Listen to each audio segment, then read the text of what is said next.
Hey smart people, so finally we are on the chapter जिसका नाम है biotech and its application. Bye the वे इस chapter का नाम बायोटेक एंड इट्स मैजिक भी हो सकता है, क्योंकि बायोटेक के जो इस्तेमाल है ना वो किसी जादू से कम नहीं है। तो हम जानने वाले हैं इस चैप्टर में कि यार क्या कुछ कर सकते हैं हम बायोटेक की मदद से, क्या कुछ हम एग्रीकल्चर फील्ड में कर सकते हैं, क्या हम मेडिसिनल फील्ड में कर सकते हैं, क्या कुछ हम इंडस्ट्रियल पर्पस के लिए इसको इस्तेमाल कर सकते हैं। तो ये सारे यूजेस हम जानने वाले हैं इस पर्टिकुलर चैप्टर में। और आप जानते हैं इससे पहले हमने biotech principles and it's processes पढ़ा है, जो कि काफ़ी मशक्क़त से हमने इसे कंप्लीट कर लिया है। तो अब समय आ गया है उसका फल निकालने का। इसके अलावा क्या आपने डॉक्टर आनंद चतुर्वेदी का नाम सुना है? ये एक ऐसे पहले इंडियन हैं जिन्होंने जेनेटिकली इंजीनियर्ड बैक्टीरिया का पेटेंट लिया है। ऐसा उन्होंने क्या किया था, तो इन्होंने एक बड़ा ही कमाल करके दिखाया है। इन्होंने एक ऐसा बैक्टीरिया डिज़ाइन किया, सुपर बग डिज़ाइन किया, जो कि ऑयल जो होता है ना, ऑयल जो कि डाइजेस्ट नहीं हो पाता है उसको डिग्रेड कर सकता है। तो एक्चुअली प्रॉब्लम क्या थी? प्रॉब्लम ये थी कि यार जो बड़े बड़े शिप्स जाते हैं समुद्र के अंदर, उन शिप्स में से जो निकलने वाला ऑयल, क्रूल्स जो होते हैं ना, वो हमारे वाटर को, ओशंस को पॉल्यूट करते हैं और काफ़ी सारी एक्वेटिक एनिमल्स, प्लांट्स को डिस्ट्रॉय या फिर मार भी देते हैं। तो एक बड़ी प्रॉब्लम थी। इसको सॉल्व करने के लिए डॉक्टर आनंद चतुर्वेदी ने इन्होंने एक ऐसा बैक्टीरिया डिज़ाइन किया जो कि समुद्र में शिप से निकलने वाले ऑयल को डिग्रेड कर सकता है। कैसे किया? इन्होंने अपनी जेनेटिकल इंजीनियरिंग में पढ़ाई कंप्लीट करी, उसके बाद ये लग गए अपने प्रोजेक्ट पे और वहाँ पे इन्होंने एक 4 अलग अलग स्ट्रेन्स के बैक्टीरिया लिए जो कि अलग अलग सब्सटेंसेस को डिग्रेड कर सकते थे, जैसे कि ऑक्टेन और ज़ाइलीन, कैम्फर या फिर फिनैक्टलीन। तो ऐसी चीज़ों को डाइजेस्ट करने वाले बैक्टीरिया को लिया, उनको मिलाकर रिकॉम्बिनेंट टेक्नोलॉजी की मदद से उनको मिलाकर एक सुपर बग, एक सुपर बैक्टीरिया डिज़ाइन किया जो कि उन सब अलग अलग जो कंपाउंड्स थे उनको डिग्रेड कर सकता था। So what do you think आगे क्या हुआ होगा? यूरेका! फाइनली एक ऐसा बैक्टीरिया, एक सुपर बग डिज़ाइन हो गया जो कि पानी में शिप से निकलने वाले ऑयल्स को डिग्रेड कर सकता है, और इससे हमारी एक काफ़ी बड़ी प्रॉब्लम, वाटर पॉल्यूशन की प्रॉब्लम सॉल्व हो गई, राइट। हालांकि इसको बायोलॉजिकल एथिक्स की वजह से पूरे वर्ल्ड वाइड इसको रिलीज़ नहीं किया गया है, बट स्टिल ये कुछ कुछ जगहों पे यूज़ किया जाता है, तो काफ़ी अच्छी बात है ना। तो आइए देखते हैं कि ऐसे ही कुछ और शानदार चीज़ें हमारे इस चैप्टर की मदद से क्रिएट की गई हैं, राइट। तो स्टार्ट करते हैं हमारे बायोटेक के आखिरी चैप्टर को and let's see the magic of biotech.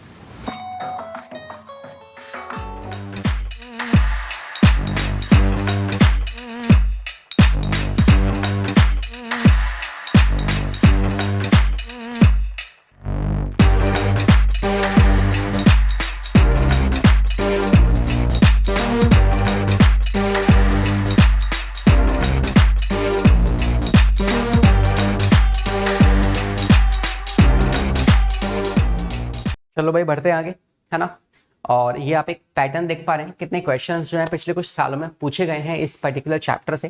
तो पैटर्न को अगर आप नोटिस करें तो आप देखेंगे कि पहले इसके 3 सवाल, फिर 3 सवाल, फिर 2012 में एक सवाल आए थे, फिर उसके बाद 14 में इसके 2 सवाल आए थे, और 15-16 में इसके अगेन 2 या 3 सवाल आए थे, और 17 में इसके 4 सवाल आ चुके हैं, राइट। तो पैटर्न कुछ ऐसा ही रहा है कि इसमें से 3-4 सवाल जो है वो पूछे गए हैं पिछले कुछ सालों में भी, लाइक मतलब 18, 19, 20 में भी इसके कुछ 3 का पैटर्न ही आगे पीछे रहा है। तो अगेन 3 सवाल अगर आ रहे हैं तो हम उसे इग्नोर नहीं कर सकते, और हमारे लिए इजी है उसको स्कोर करना, क्योंकि हम इस चैप्टर को कुछ इस तरीके से पढ़ने वाले हैं, है ना। एक तरीके से सिस्टमैटिक वे में हम इसे पढ़ेंगे, और काफ़ी अच्छी बात यह है कि ये चैप्टर बहुत ईजी है, तो ईजिली स्कोर किया जा सकता है इस चैप्टर में अगर को आप ध्यान से सुनेंगे इस लेक्चर को, तो ठीक है। सबसे पहले कुछ बेसिक सा इंट्रोडक्शन, हालांकि इससे सवाल नहीं आते हैं, है ना, बट इससे कुछ बातें बताई गई तो मैं आपको फटाफट से एक बार बता देता हूँ कि एप्लीकेशंस हमने कहाँ क्या क्या अचीव कर लिया है इस बायोटेक फील्ड के अंदर, मतलब बायोटेक की मदद से हम क्या क्या कर चुके हैं अभी तक। तो पहली चीज़, हमने एग्रीकल्चर में बहुत तबाही मचाई है मजे से, है ना। इसके अलावा मेडिसिनल फील्ड में हमने काफ़ी सारी दवाइयाँ बना चुके हैं जेनेटिकली मॉडिफाइड ऑर्गेनिजम्स की मदद से, ठीक है। लेबोरेटरी में हम मॉलिक्यूलर डायग्नोसिस कर सकते हैं, मतलब एक डिसीज़ जो होने वाली है या किसी एक बंदे को हो रखी है, पेशेंट को, ठीक है, अब वो डिसीज़ बहुत ज़्यादा हो जाए और उसके बाद उस डिसीज़ का पता लगे, इससे बेटर ये नहीं है कि हम पहले ही उस डिसीज़ को डायग्नोस कर लें ताकि उस पेशेंट को ट्रीट करना ईजी हो जाए, है ना। तो अर्ली डायग्नोसिस, ठीक है, वो हमने पॉसिबल कर पाए हैं। कुछ वैक्सीन हमने बनाई है, जैसे 2nd जनरेशन वैक्सीन, फटाफट से कमेंट सेक्शन में लिखो कौन कौन सी सेकंड जनरेशन वैक्सीन होती है जो कि हम जेनेटिकली इंजीनियर की मदद से बनाते हैं, बताओ मुझे कमेंट सेक्शन में। इसके अलावा मेडिकल ट्रेट्स हमने कुछ कुछ डिज़ाइन किए हैं और पीसीआर, एलिसा, ऐसी अलग अलग टेक्निक्स हम निकाल चुके हैं जो कि हमें मदद करती है मेडिसिनल फील्ड के अंदर, ठीक है। और इसके अलावा और भी इस्तेमाल हमने किए हैं जैसे कि एनर्जी फ्यूल को जनरेट करने के लिए, है ना। प्लास्टिक एक जो बहुत बड़ी प्रॉब्लम है हमारे पास, जो कि मोस्टली प्लास्टिक्स कैसे होते हैं, नॉन बायोडिग्रेडेबल। तो हमने कुछ प्लास्टिक जैसे ही दिखने वाले, ट्रांसपेरेंट प्लास्टिक के जैसे और प्लास्टिक की तरह इस्तेमाल किए जा सके, ऐसे हमने कुछ कुछ सब्सटेंसेस बनाए हैं जिसको कि ड्रग डिलीवरी के अंदर या फिर वेजिटेबल्स के ऊपर रैप करने में हम उसका इस्तेमाल करते हैं, ठीक है। आई थिंक टूलेलाइन कहते हैं उसको, है ना, you can search about this, okay. इसके अलावा आप देख पा रहे हैं कि improve catalyst in the form of improve microbes by genetical engineering. ये बता रहे हैं स्कोप क्या है जेनेटिकल इंजीनियरिंग को में, आप किस चीज़ का स्कोप और है कि आपको अगर स्टडी करनी है तो आप किसकी स्टडी और कर सकते हैं जो अभी तक नहीं हुआ है। वो ये है कि यार जो माइक्रोब्स हम डिज़ाइन कर रहे हैं वो हमारे पास अभी भी इतने अच्छे माइक्रोब्स नहीं है, तो आप इसे और अच्छा डिज़ाइन कर सकते हैं, उसके बारे में स्टडी कर सकते हैं। इसके अलावा उस एंजाइम के लिए ऑप्टिमम कंडीशंस क्रिएट की जाए ताकि वो पर्टिकुलर ऑर्गेनिज्म जो हम डिज़ाइन कर रहे हैं वो ज़्यादा जल्दी हो सके और एक अच्छे इफेक्टिव मैनर में किया जा सके। इसके अलावा डाउन स्ट्रीमिंग प्रोसेस, जो हम प्रोडक्ट निकाल रहे हैं उस प्रोडक्ट के बारे में भी आप स्टडी कर सकते हैं, ठीक है, just to make this field more interactive and more useful, ठीक है। तो कुछ एरियाज हैं जिसको आप अगेन जिस पे वर्क अभी भी किया जा सकता है ना, बायोटेक की फील्ड के अंदर। इसके अलावा हमें क्या पढ़ना है आज, हमारा टारगेट क्या होने वाला है इस चैप्टर में पढ़ने का, तो वो होगा आपके पास बीटी क्रॉप्स पढ़नी है, हमें पेस्ट रेसिस्टेंट वेराइटीज के बारे में जानना है, फ्लेवर सेवल टमाटो, एक ऐसा टमाटो जिसका फ्लेवर काफ़ी अच्छा होता है और उसको स्टोर कर सकते हैं काफ़ी लंबे टाइम के लिए, ऐसे टमाटोज हमने बनाए हैं। गोल्डन राइस की हम बात करेंगे, है ना, हर्बिसाइड्स की हम बात करेंगे, हेरोडिन, है ना, सबसे पहला जो इंसुलिन बनाया गया था आर्टिफिशियली, है ना, तो वो स्लॉटर्स, है ना, पिग्स के लिए लिया गया था जिसे पिगोरिन कहते हैं, है ना। मगर उसके बाद फिर आपकी कुछ एली लिली नाम की एक कंपनी आई, अमेरिकन कंपनी, जिसने हेरोडिन डिजाइन किया, ठीक है। उसके बारे में हम जानेंगे, जीन थेरेपी के बारे में हमें काफ़ी कुछ बातें करनी है, मॉलिक्यूलर डायग्नोसिस हो गया और ट्रांसजेनिक एनिमल्स। इसके अलावा कुछ बायोएथिक रूल्स जानेंगे, बायो वेपन्स के बारे में जानेंगे। तो कुछ टॉपिक्स हमारे पास जो हमें कंप्लीट करने हैं इस चैप्टर में, ठीक है। तो बस साथ में बने रहो, हर एक टॉपिक चमकेगा, बिल्कुल चमकेगा, ठीक है। स्टार्ट करते हैं कि कैसे हमने एग्रीकल्चर फील्ड के अंदर इस बायोटेक की मदद से हमने कैसे फूड प्रोडक्शन को इंक्रीज किया, ठीक है। देखो, agrochemicals based agriculture, organic farming, genetically modified crops, ये 3 तरीके हैं जिससे कि हम फूड को या फूड प्रोडक्शन को इंक्रीज कर सकते हैं, ठीक है। वो 3 तरीके हैं। अब सबसे पहले तरीके की मैं बात करूं तो वो है आपका एग्रोकेमिकल बेस्ड एग्रीकल्चर। ये कब आया? ये आया 1960s में। 1960 में हमारे देश में ग्रीन रेवोल्यूशन आया। कौन लेके आए? Swaminathan, is a scientist, Swaminathan, जो केरला में रहते हैं, ठीक है। आप चाहें तो उनसे मिल भी सकते हैं, स्टिल ही इज देयर। तो ग्रीन रेवोल्यूशन जो है ना, ये आया, ठीक है। ग्रीन रेवोल्यूशन जो है ये लेके आए। इन्होंने क्या किया, इन्होंने सेमी डार्क वैरायटीज बनाई, वीट की और राइस की। इस पे काफी काम किया गया, अलग अलग वीट और राइस की वैरायटीज बनाई गई, जिससे क्या हुआ, जिससे पर एकड़ प्रोडक्टिविटी जो है ना वो इंक्रीज हो गई, ठीक है। तो इसमें यूज क्या किया गया, इसमें ऑब्वियसली बायोटेक का इस्तेमाल किया हो गया और उसके अलावा आप कह सकते हैं कि इसमें एग्रोकेमिकल्स का मतलब क्या होता है, केमिकल्स का इस्तेमाल कर रहे हैं। कौन से केमिकल्स का इस्तेमाल कर रहे हैं? तो हम इस्तेमाल करने वाले हैं पेस्टिसाइड्स का, इसमें हम इस्तेमाल करने वाले हैं इंसेक्टिसाइड्स का, ठीक है, हर्बिसाइड्स का।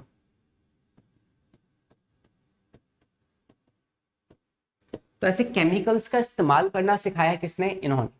इससे पहले क्या होता था कि यार जितना एक फार्मर, जितनी भी वो अपने खेत या फिर अपनी कल्टीवेशन कर रहा है क्रॉप की, उसका 20-30% तो इंसेक्ट्स की वजह से ही खराब हो जाता था, या पूरा का पूरा टोटल के टोटल जो पूरा खेत है वो खराब हो रहा है डिसीज की वजह से। तो उसको बचाना, उन इंसेक्ट से अपने खेत को बचाने के लिए इन्होंने इनका इस्तेमाल करना स्टार्ट किया, जो कि थे पेस्टिसाइड्स, इंसेक्टिसाइड्स और हर्बिसाइड्स। मगर स्टिल यहाँ पे भी एक प्रॉब्लम है। प्रॉब्लम ये है कि यार ये सब केमिकल्स है और केमिकल्स हमारी जो क्रॉप है उसको, उसके न्यूट्रिशनल वैल्यू को, उसकी आप कह सकते हो कि जो सॉइल है उसे खराब कर देते हैं। तो इसका सॉल्यूशन क्या निकले? इससे नुकसान हमें हो रहा है या फार्मर को भी हो रहा है, कि मतलब हमें ही नुकसान हो रहा है, क्योंकि अगर को मान लो एक फार्मर की जो खेत है वो खराब हो रहा है ना, तो इन दैट केस या तो वो फार्मर अपनी बची हुई सब्जियों की रेट बढ़ा देगा, उसकी वजह से सब्जियां महंगी हो जाएंगी, या फिर वो पेस्टिसाइड्स इंसेक्टिसाइड इनका इस्तेमाल करेगा तो हमारी हेल्थ खराब हो जाएगी, तो इसमें नुकसान हमारा है। ठीक है, तो इसीलिए ग्रीन रेवोल्यूशन आया, अच्छी बात है, जिसने हमारे देश में जो पॉपुलेशन थी वो भी बहुत तेज इंक्रीज कर रही थी, है ना, तो उस पॉपुलेशन को फीड करने के लिए एटलीस्ट खाना बहुत सारा बना हमारे पास। ठीक है, तो ये एक फायदेमंद प्रूफ हुआ हमारे पास। इसके अलावा और क्या कर सकते हैं हम, अगर हम फूड को इंप्रूव करना चाहें, इस प्रॉब्लम को सॉल्व करने के लिए हमारे पास क्या है, दूसरा ऑप्शन है ऑर्गेनिक फार्मिंग।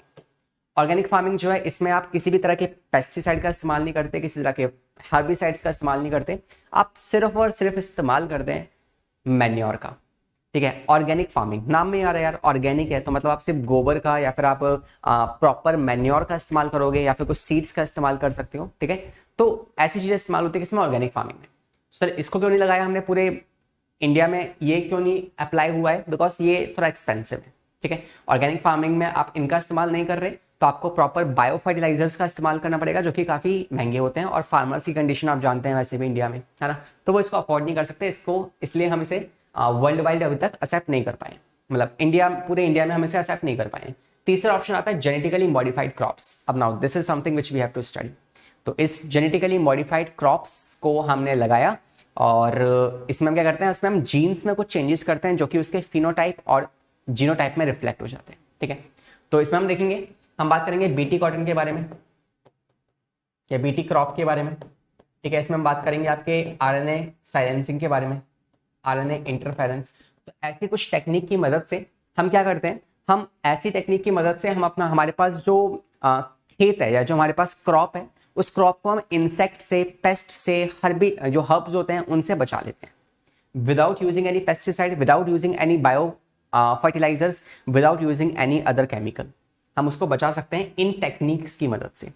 तो ये पॉसिबल हुआ किसकी वजह से, जेनेटिकली मॉडिफाइड ऑर्गेनिजम्स की या क्रॉप्स की मदद से पॉसिबल हो पाया। शानदार, मजा आया। ठीक है, तो अब कैसे करेंगे इन टेक्निक्स की मदद से उन इंसेक्ट से फाइट, वो हमें देखना है हमारे इस चैप्टर में। तो ये दो टॉपिक्स हमें आगे पढ़ने हैं। ठीक है, इसके अलावा हमने गोल्डन राइस भी बनाई, जिसे आप कहते हो बायो, जो एग्जाम्पल है बायो फोर्टिफिकेशन का। ठीक है, तो इसके बारे में भी हम जानेंगे। बायो फोर्टिफिकेशन क्या होता है, ये होता है कि किसी भी पर्टिकुलर चीज की न्यूट्रिशनल वैल्यू इंक्रीज कर दो, है ना, तो वो गोल्डन राइस ने किया है, विटामिन ए की जो न्यूट्रिशनल वैल्यू है उसको इंक्रीज कर दिया था। ठीक है, इसके अलावा जीएमओ क्या होते हैं, तो जीएमओ कुछ प्लांट हो सकता है, कोई बैक्टीरिया हो सकता है, कोई भी एक एनिमल, कुछ भी हो सकता है, whose gene has been manipulated, जिसके जीन्स में आपने कुछ चेंजेस कर दिए, उसे आप कहते हो क्या, जीएमओ, जेनेटिकली मॉडिफाइड या मैन्युपुलेट किया हुआ ऑर्गेनिज्म। ठीक है, these are also known as a transgenic organism. ये कोई भी एक एनिमल हो सकता है, कोई भी एक कुत्ता हो सकता है, कोई भी एक बिल्ली हो सकती है, कोई भी एक जानवर, एक प्लांट, एक वायरस, एक बैक्टीरिया, कुछ भी हो सकता है, एक्स वाई जेड। ठीक है, इसके अलावा genetically modified plant are useful in many ways, काफी चीजों में आप इसका इस्तेमाल करते हो जो आप देखोगे आगे। And genetically modified of crop, modification of crop results to the change in the plants phenotype, तो उसके फिनोटाइप में चेंज आता है क्योंकि हम उसके जीनोटाइप में चेंज कर रहे हैं, इस वजह से। सिंपल है, चलिए आगे आते हैं। तो मैंने आपको बता दिया कि यार ग्रीन रेवोल्यूशन आया, इससे क्या हुआ, इससे हमने इन चीजों का इस्तेमाल करना स्टार्ट किया, और पर्पस क्या था इसका, what was the purpose of green revolution, कोई पूछे अगर आपसे तो आप कहेंगे इसके 3 पर्पस थे। पहला, हाई ईल्ड लेके आना, और साथ में वैरायटीज को लेके आना,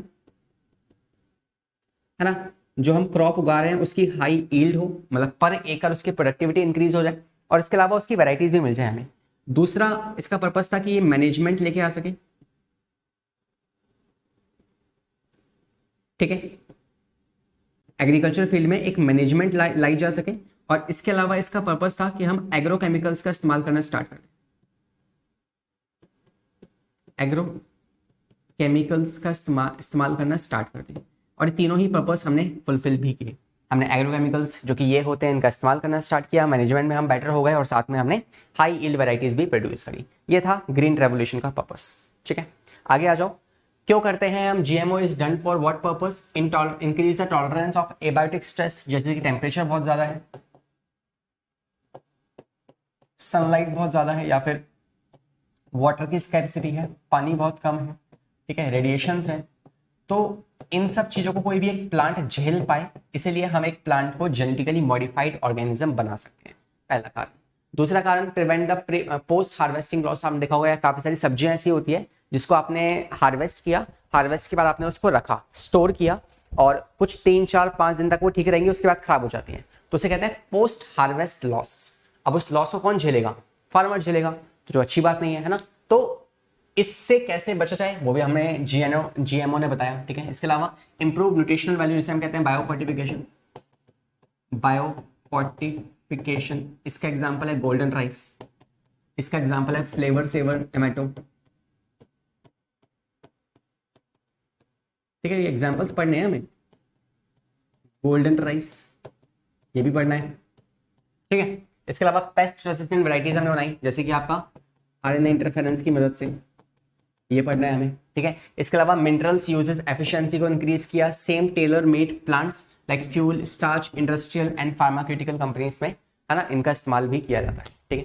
थोड़ा सा और आगे बढ़ते हैं। ये हमने देख लिया जीएमओ के बारे में कुछ बेसिक बातें। अब हम स्टार्ट कर रहे हैं सबसे पहला टॉपिक, जो कि है बीटी। अभी को हम अपना टारगेट लेके चलते हैं कि हम पहले पढ़ेंगे बीटी के बारे में, बीटी क्रॉप्स के बारे में, ठीक है। दूसरा हम पढ़ेंगे आरएनए इंटरफेरेंस, फिर तीसरा हम पढ़ेंगे आपका गोल्डन राइस, और हम पढ़ेंगे फ्लेवर सेवर टोमेटो, ठीक है। फ्लेवर सेवर टोमेटो, एक बार ये पढ़ते हैं, फिर हम आगे की बात करेंगे। इसके अलावा हमें और क्या पढ़ना है? इसके अलावा हमें पढ़ना है कुछ थ्योरेटिकल टॉपिक, जैसे कि आपके पेटेंट क्या होता है ना, बायो पेटेंट्स क्या होते हैं, आपके बायो एथिक्स क्या होते हैं, मॉलिक्यूलर डायग्नोसिस क्या क्या होता है, तो ये सब बातें हमें करने वो हम करेंगे आगे, ठीक है। पहले ये 4 टॉपिक कंप्लीट करते हैं जो इंपॉर्टेंट है, ठीक है। देखो, बात करते हैं बीटी क्रॉप्स के बारे में, कैसे ये बीटी क्रॉप्स बनाई जाती हैं, और इससे मतलब क्यों, वाई, कारण क्या है इसका, क्यों बनाई हमने बीटी क्रॉप्स, पहले उसको सुनो, वाई। तो हमारे पास एक प्लांट था, सफेद प्लांट कहां से आ गया, ये हरा भरा हमारे पास एक प्लांट था। अब इस प्लांट को ना डिस्ट्रॉय करने के लिए ना कुछ ऑर्गेनिजम्स, कुछ इंसेक्ट आते हैं, जैसे आर्मी वॉर्म्स हो गए, कुछ मॉस्किटोज, कुछ फ्लाइज, कुछ आपके बोरर आते हैं जो कि बोर्स कर देते हैं ना, पोर्स कर देते हैं हमारे इस प्लांट में। तो इस प्लांट को बेचारा बहुत परेशान था कि क्या करें यार, मतलब इतना जीवन में कष्ट का है ना। तो हम इस प्लांट को बचाने के लिए हमने अगेन जीएमओ का इस्तेमाल किया। हमने क्या किया, हमने एक बैक्टीरिया से, ये एक बैक्टीरिया है,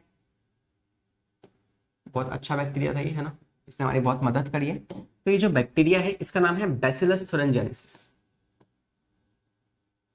ठीक है। इसका नाम क्या है? Bacillus thuringiensis. मेरे पास इसका डायग्राम भी है क्या? नो,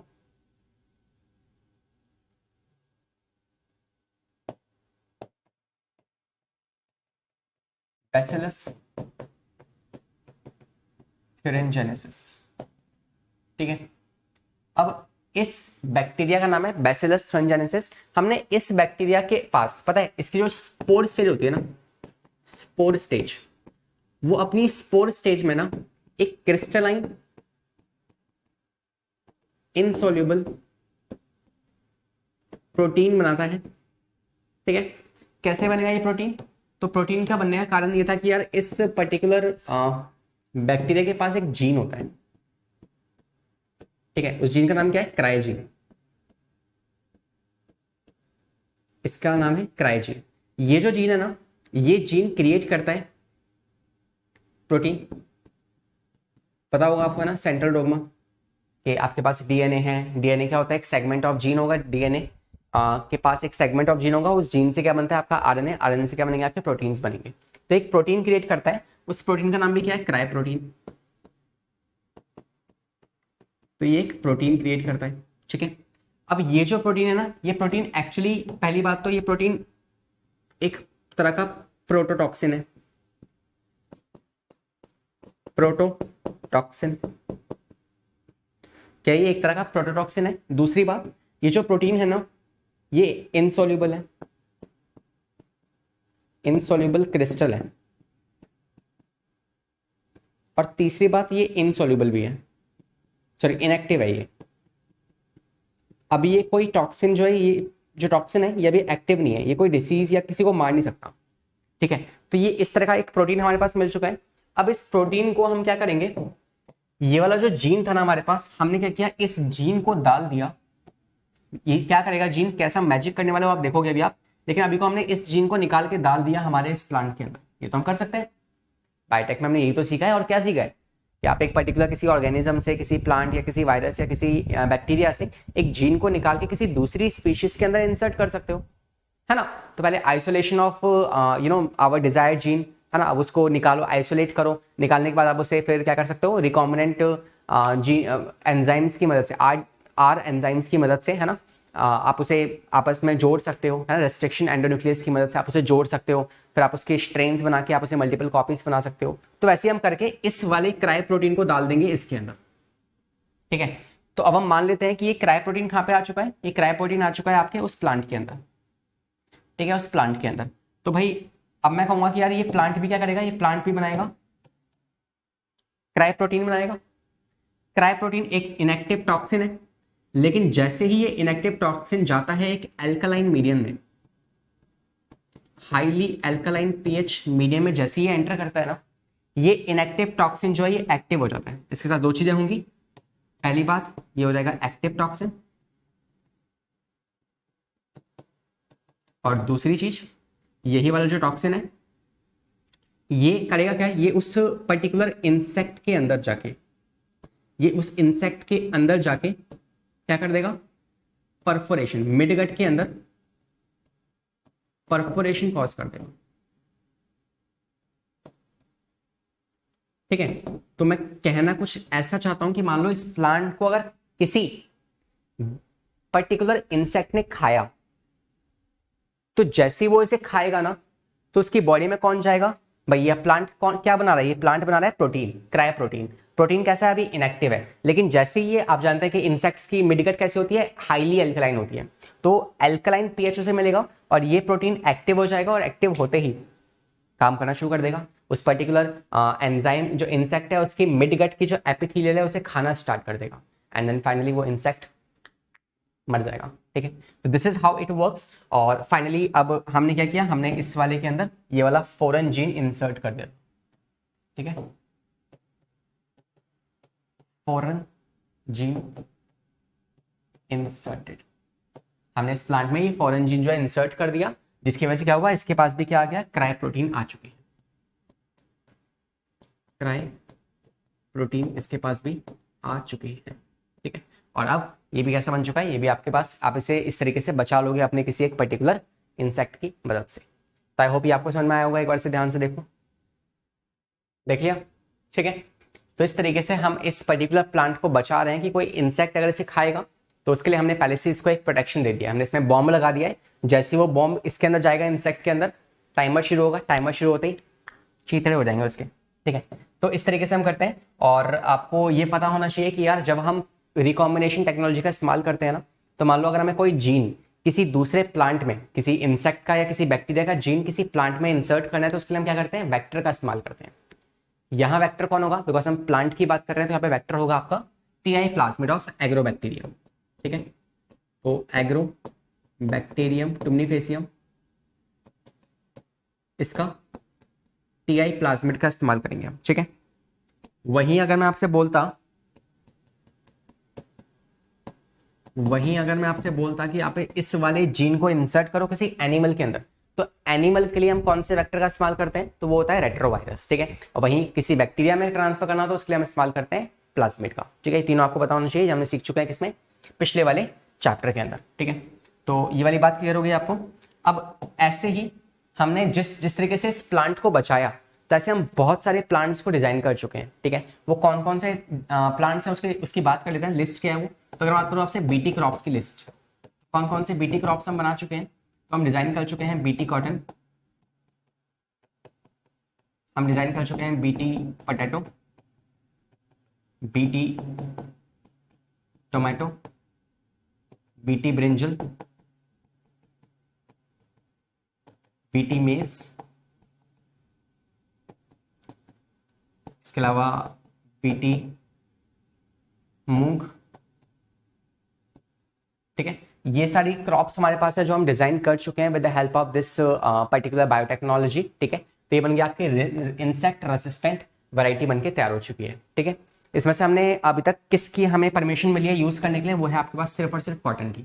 बाकियों को अभी हम यूज नहीं कर सकते, ठीक है। ये हमें अथॉरिटीज की नहीं मिली है, बिकॉज आप जानते हैं कि अभी भी जेनेटिकल जो मॉडिफिकेशन है ये कुछ नया है हमारे लिए, तो कुछ नया है तो उसको प्रॉपरली ऑथेंटिकेशन मिलनी जरूरी है। तो आप जानते हैं कॉटन्स को क्यों हमने अलाउ कर दिया, बिकॉज कॉटन्स जो है उसे हम खाते नहीं है, it is not going inside the body. बाकी सब चीज़ें हम खाते हैं, इसीलिए हमने कॉटन को अप्लाई कर दिया, बाकी चीज़ों को हमने अप्लाई नहीं किया है अभी तक, ठीक है। तो ये बात आपको ध्यान रखनी है। ये हो गया आपके पास बीटी क्रॉप्स का टॉपिक। अब जो इंसेक्ट आने वाले हैं इसे खाने के लिए इस प्लांट को, वो इंसेक्ट कौन कौन से हैं वो जान लो। तो 3 वेराइटीज ऑफ इंसेक्ट जो है वो पर्टिकुलरली इसे खाते हैं, और उन इंसेक्ट को मार देगा कौन, ये बीटी का टॉक्सिन, ठीक है, जो कि प्रोटीन है वो मार देगा। तो आप देख पा रहे हैं बैसिलस थ्रिंजेंसिस जो है प्रोड्यूस करता है क्या, प्रोटीन कैटालाइट या क्रिस्टल, ठीक है, during a phase of their growth. कौन सी फेज है वो, स्पोर्स वाली फेज। तो अपनी स्पोर फेज में वो इन प्रोटीन को क्रिएट करता है। The crystal contains a toxic insecticidal protein that kills. कौन सा है वो है क्राई प्रोटीन। अच्छा, जीन का नाम भी क्राई था और प्रोटीन का नाम भी क्राई है, कैसे आइडेंटिफाई करोगे कौन सा क्या है। तो प्रोटीन्स के लिए आप कैपिटल सी का इस्तेमाल करते हो। अगर मैं कहूं capital CRY that means it's a cry protein. अगर मैं आपसे कहूं small CRY that means it's a gene, ठीक है, ध्यान रखना इस चीज को। इसके अलावा आप देख पा रहे हैं कि लेपिडोप्टेरियंस, डायप्टेरियंस और कॉलेप्टेरियंस, ये 3 आपके पास ऐसी वैरायटीज हैं इंसेक्ट की जो कि किल करती हैं उस प्लांट को, लेकिन उस प्लांट में हमारा टाइमर लगा हुआ है तो वो उसको मार देगा, ठीक है। तो लेपिडोप्टेरियंस में कौन आते हैं आपके, इसमें आते हैं आर्मी वॉर्म्स, ठीक है। डायप्टेरियंस में आपके आते हैं कौन, फ्लाइज एंड मॉस्किटोस, ठीक है। और कॉलेप्टेरियंस में आपके आते हैं कौन, बीटल्स। तो इनको मारने के लिए कौन काम करता है, ये बैसिलस थ्रिंजेंसिस। इसके अलावा the activated toxin binds to the surface of the midgut epithelial cells, और फिर उसको परफोरेशन कॉज करके उसको मार देगा, ठीक है। उसमें परफोरेशन कॉज करके उसको मार देगा, है ना। और जो बीटी टबैको है उसमें वो कल्टीवेट किया गया था किसको मारने के लिए, आपके हॉर्नवोर्स, ठीक है। इसके अलावा 3 और डेटा हमें दिया गया इस चैप्टर इस वाले पार्ट के अंदर, वो है आपका cry first AC, cry first AB और क्राई फर्स्ट या सेकंड AB। ये 3 हमारे पास क्या है, अलग अलग तरह के जीन्स हैं, ठीक है, जिससे आप इस्तेमाल करते हो किसको मारने के लिए, अलग अलग वैरायटीज को मारने के लिए, जैसे कि अलग अलग वैरायटीज के इंसेक्ट को मारने के लिए, जैसे कि जो फर्स्ट वाला है क्राई AC, इसको इस्तेमाल करते हो, इसको आप इस्तेमाल करते हो किसको मारने के लिए, इसे आप इस्तेमाल करते हो अच्छा, इस वाले को आप इस्तेमाल करते हो मारने के लिए कॉर्न बोरर, ठीक है। और ये जो स्टार्टिंग के ऊपर के जो 2 हैं इनको आप इस्तेमाल करते हो मारने के लिए कॉटन बॉलवॉर्म्स,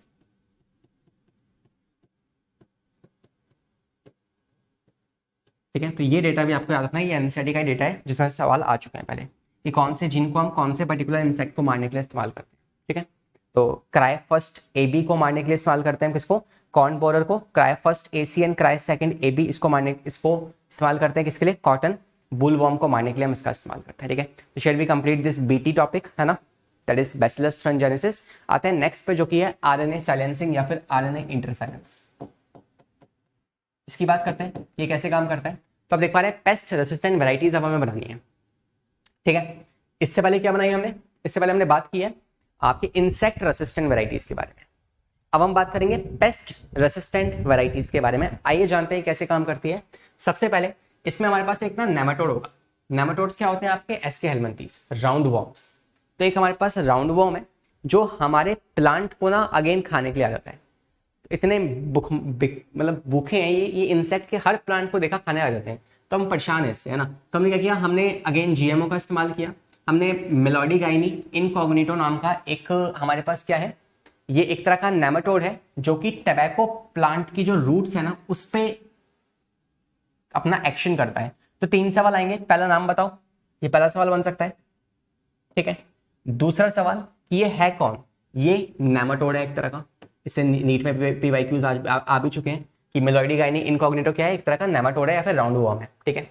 तीसरा, कहाँ पे काम करता है, तीसरा क्वेश्चन ये बन सकता है।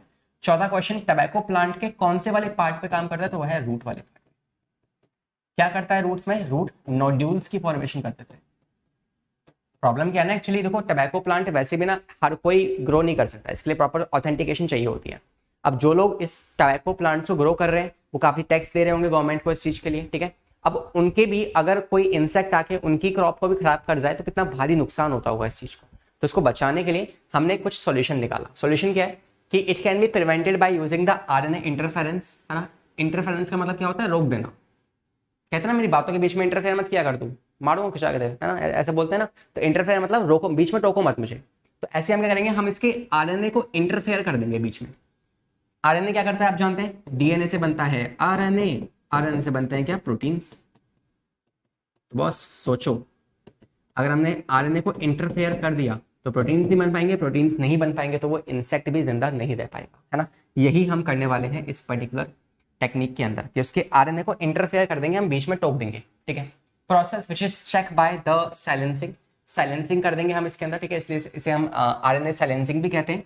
कैसे करेंगे? हम एक कॉम्प्लीमेंट्री डबल स्टैंडर्ड आरएनए की फॉर्मेशन कर देंगे। क्या है इसका मतलब आप अभी आगे समझोगे, छोड़ दो अभी इस चीज को।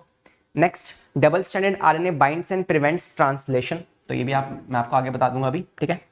और किसकी मदद से? आगे हम प्लांट की ही बात कर रहे हैं तो हम कौन से वेक्टर का इस्तेमाल करेंगे? एग्रोबैक्टीरियम वेक्टर का इस्तेमाल करने वाले हैं। नेमाटोड के एक स्पेसिफिक जीन को, है ना, वर इंट्रोड्यूस, तो उस नेमाटोड में हम एक स्पेसिफिक जीन जो है ना उसको हम होस्ट प्लांट के अंदर इंसर्ट कर देंगे। कैसे करते हैं आइए सीखते हैं इस चीज को। तो सब्र खत्म हुआ। देखो ऐसी डिसीज कॉज करता है ये, आप देख पा रहे हैं रूट्स में कैसे नोड्यूल्स बन चुके हैं, वाइट वाइट से क्या है, बड़े बड़े नोड्यूल्स बन चुके हैं जिसकी वजह से वो प्लांट खराब हो गया है। अब भाई अगर मान लो ये चीजें बनी होती पेड़ के ऊपर शूट में तो उसमें हम स्प्रे कर देते, है ना, किसी तरह केमिकल। लेकिन अब ये तो रूट से बन रहे हैं ना, अब रूट को आप कैसे बाहर निकालोगे, कैसे उस पर स्प्रे करोगे? इट्स नॉट पॉसिबल ना। तो हमें कुछ और करना पड़ेगा। तो वो क्या है? वो है आपका जीएमओ। देखते हैं कैसे किया हमने, देखते हैं कैसे किया हमने। तो उसके लिए हम निकाल लेते हैं, हमारे पास एक डायग्राम है, ये देखो। आरएनए इंटरफेरेंस हम सीख रहे हैं। क्या करने वाले हैं आप जानते हैं कि देखो ये हमारे पास एक इंसेक्ट है, ठीक है। कौन सा वाला? भाई मेलोडी गाइनी इनकॉग्निटो, जो कि एक नेमाटोड है। अब ये इंसेक्ट आके ना हमारे इस प्लांट को खाना चाहता है। यहाँ हमारे पास एक प्लांट है, ये हमारे इस प्लांट को खाना चाहता है, ठीक है। तो हम क्या करेंगे, हमें पता है कि यार सेंट्रल डोग्मा आप पढ़ चुके हैं, आपको मतलब ऑब्वियसली पता ही होगा आप तो, है ना, क्या होता है सेंट्रल डोग्मा, कि डीएनए से आरएनए का बनना और आरएनए से प्रोटीन्स का बनना, है ना। ये क्या है हमारे पास? ये है डीएनए, इससे बनेगा आपका एमआरएनए और इससे बनेंगे आपके प्रोटीन्स, ठीक है। अब सोचो मुझे मारना है इसको, कैसे मार सकता हूं? कैसे मार सकता हूं? सोचो अगर को जो मेरे पास एमआरएनए बन रहा है, आप जानते हैं आरएनए जो होता है वो सिंगल स्ट्रैंडेड होता है ना। पहले आपको इसका बेसिक सिखा दूं थोड़ा सा ताकि आपको डाउट ना रहे। क्या है सेंस स्ट्रैंड, क्या है एंटी सेंस स्ट्रैंड? तो मान लो हमारे पास क्या है, ये एक डीएनए है। इस डीएनए से आपको पता है क्या बनता है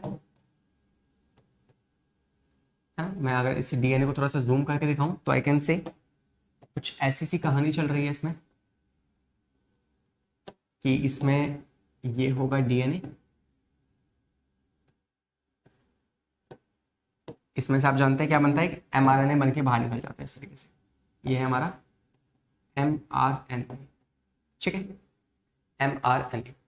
इसमें जो डीएनए की ऊपर वाली स्ट्रैंड थी ना, जिसको रीड करके ये एमआरएनए बनाया गया है, इस स्ट्रैंड को आप कहते हो टेम्पलेट स्ट्रैंड। ये मैं सिखा चुका हूँ वैसे आपको, है ना, ये हम पढ़ चुके हैं मॉलिक्यूलर बेसिस ऑफ इनहेरिटेंस में। इसके अलावा नीचे वाली जो स्ट्रैंड है जिसके कॉम्प्लीमेंट्री ये एमआरएनए बन रहा है, इसे आप कहते हो non template strand, non template strand. अब इन्हीं के दूसरे नाम क्या है कि देखो मेरे पास ये था मेरा डीएनए, है ना, मेरे पास जो मेरा एमआरएनए बन के तैयार हुआ है ना, वो एमआरएनए मैंने इसको पढ़ के बनाया है। मतलब इसमें मान लो ATCGGC ये था, ठीक है, और नीचे क्या लगा होगा, ए के और कॉम्प्लीमेंट्री टी होगा, टी के कॉम्प्लीमेंट्री ए होगा, सी की जगह पे जी, ऐसा कुछ रहा होगा। अब ये जो mRNA बन रहा है ना, इस mRNA में जो सीक्वेंस आए हैं वो मैंने इसको पढ़ के बनाए हैं, मतलब इसके जैसे आए होंगे। तो मतलब एक ही जगह पे यहाँ पे टी और टी होता है, यू आ गया होगा, है ना, यहाँ पे ए आ गया होगा, यहाँ पे जी, यहाँ पे सी, यहाँ पे सी, यहाँ पे जी। तो देख पा रहे हैं इस mRNA का और नीचे वाली स्ट्रैंड का जो सीक्वेंस है बिल्कुल सेम है, बस टी की जगह पे यू आ रखा है। तो इसीलिए इस नीचे वाली स्ट्रैंड को आप कहते हो सेंस स्ट्रैंड। भाई इसका कुछ सेंस बन रहा है ना, इसलिए आप इसे सेंस स्ट्रैंड कहते हो। ऊपर वाली को आप कहते हो एंटी सेंस स्ट्रैंड। ठीक है, ये बात आपको जाननी है। और ये जो mRNA बन रहा है इसका भी एक सेंस है ना, जिसे आप सेंस कहते हो, सेंस mRNA, सेंस mRNA। ठीक है, सेंस mRNA। अब यहां पे आते हैं वापस से, और कहां पे थे हम, यहां पे थे ना, हाँ देखो अब क्या होने वाला है कि मान लो मेरे पास ये डीएनए है, डीएनए से बन रहा है mRNA, mRNA से बन रहा है प्रोटीन। mRNA होता है सिंगल, तो ही प्रोटीन बना सकता है। अब मान लो अगर मैंने इस सिंगल वाले mRNA को बना दिया डबल, सिंगल से कर दिया इसको मिंगल, अब मिंगल होते ही क्या ये प्रोटीन बना पाएगा? नहीं। और ये प्रोटीन नहीं बना पाएगा, इसका मतलब हमारा काम हो गया, ये मर जाएगा, इसका हो गया काम तमाम। यही हमें करना है। तो ये देखते हैं हम कैसे करेंगे, इस कॉम्प्लीमेंट्री mRNA को कैसे बनाएंगे। ठीक है, बाय द वे हर सेल के पास, चाहे वो यूकैरियोटिक हो या फिर वो वायरस हो, उन सबके पास एक प्रॉपर्टी होती है जिसे आप कहते हो आरएनए साइलेंसिंग, जिसकी मदद से वो अपने आप को किसी दूसरे पैथोजन से बचाती है। वो प्रॉपर्टी क्या है? उस प्रॉपर्टी को आप कहते हो आरएनए साइलेंसिंग। तो साइंटिस्ट ने उसको एग्जामिन किया, उसको ढूंढा एक सेल के अंदर, एक यूकैरियोटिक सेल के अंदर, और कहा कि यार ये तो बड़े काम की चीज़ है, इसको तो हम इस्तेमाल कर सकते हैं इसके अंदर। तो इस्तेमाल कर लिया। अब क्या है वो काम की चीज़, समझो उस चीज़ को। ठीक है, अभी तक क्या समझा? कुछ नहीं, बस आपको इतना बताया कि सेंस स्ट्रैंड क्या होती है और एंटी सेंस स्ट्रैंड क्या होती है, मैंने आपको ये बताया बस। ठीक है, अब देखो यहाँ पे ये इंसेक्ट इस प्लांट को खाना चाहता है, तो हमने क्या किया, हमने इस पर्टिकुलर इंसेक्ट के एक जीन को निकाल के, इस पर्टिकुलर इंसेक्ट का एक जीन को निकाल के हमने डाल दिया हमारे इस प्लांट की सेल के अंदर। ये हमारी एक प्लांट की सेल है, ये हमारे इस प्लांट की सेल है। ठीक है, हमने उसके जीन को निकाल के हमारी इस सेल के अंदर डाल दिया। ठीक है, इस सेल के पास क्या एक प्रॉपर्टी है जिसे आप कहते हो आरएनए साइलेंसिंग। ये हर किसी के पास होती है। ठीक है, वायरस के पास भी है और ये आपके उसके पास भी है, यूकैरियोटिक सेल मतलब एक प्लांट के पास भी है। ठीक है, अब क्या होगा, जैसे हमने इस जीन को इसके अंदर डाला, हमने डालने से पहले इस जीन को ना हल्का सा मॉडिफाई कर दिया। क्या बोला मैंने? हमने इस जीन को, इसके जीन को इसके अंदर डालने से पहले हल्का सा मॉडिफाई कर दिया।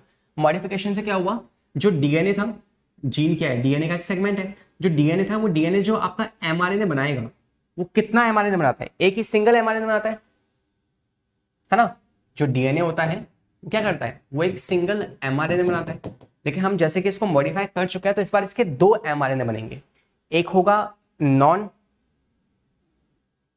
टेम्पलेट, एक होगा सेंस टेम्पलेट। एक होगा एंटी सेंस टेम्पलेट होगा, एक होगा नॉन टेम्पलेट सेंस। मतलब आप सिंपली कह सकते हो कि इस वाले डीएनए से दो तरह के एमआरएनए बनेंगे। एक को आप कहोगे एंटी सेंस आरएनए, एक को आप कहोगे सेंस आरएनए। दो तरह के आरएनए बन चुके हैं, एक होगा सेंस आरएनए, एक होगा एंटी सेंस आरएनए। अभी तक क्या होता है नॉर्मल में क्या होता है? नॉर्मल में आप जानते हैं कि सिर्फ और सिर्फ सेंस आरएनए बनता है, लेकिन इस बार बनेगा आपका एंटी सेंस और सेंस दोनों आरएनए बनेंगे, बिकॉज हमने इसके जीन को मॉडिफाई कर दिया था इस वजह से। तो अब दो बन चुके हैं हमारे पास, एक हो गया सेंस आरएनए, एक बन चुका है एंटी सेंस आरएनए। अब क्या करेंगे, अब ये सेंस और एंटी सेंस आरएनए जैसे ही यहां से बाहर आएंगे तो ये दोनों आपस में जुड़ जाएंगे, बिकॉज दे आर कॉम्प्लीमेंट्री। जुड़ने के बाद क्या हुआ, ये बन चुका है आपका डबल स्टैंडर्ड आरएनए। और जैसे ही एक सेल के अंदर डबल स्टैंडर्ड आरएनए बनता है, सेल को लगता है कुछ गड़बड़ है, वो अपने आरएनए इंटरफेरेंस के प्रोसेस को चालू कर देती है। क्या बन चुका है? डबल स्टैंडर्ड आरएनए बन चुका है। डबल स्टैंड आरएनए बनने की वजह से यहाँ पे एक एंजाइम पिक्चर में आता है। उस एंजाइम का नाम है RISC, RISC। ठीक है, आरएनए इंड्यूसिंग साइलेंसिंग कॉम्प्लेक्स। ये एंजाइम आता है। ये एंजाइम जो है ना, ये इस डबल स्टैंड आरएनए की दो स्ट्रैंड थी, एक थी सेंस आरएनए, एक था एंटी सेंस आरएनए। इसके सेंस आरएनए को मार देगा, इसके सेंस आरएनए को मार देगा। बचा क्या? बच गया सिर्फ और सिर्फ एंटी सेंस आरएनए। बच गया सिर्फ और सिर्फ एंटीसेंस आरएनए। क्या यहाँ तक की कहानी समझ में आई? Take some time, try to digest it, है ना, टेक सम फ्लेवर।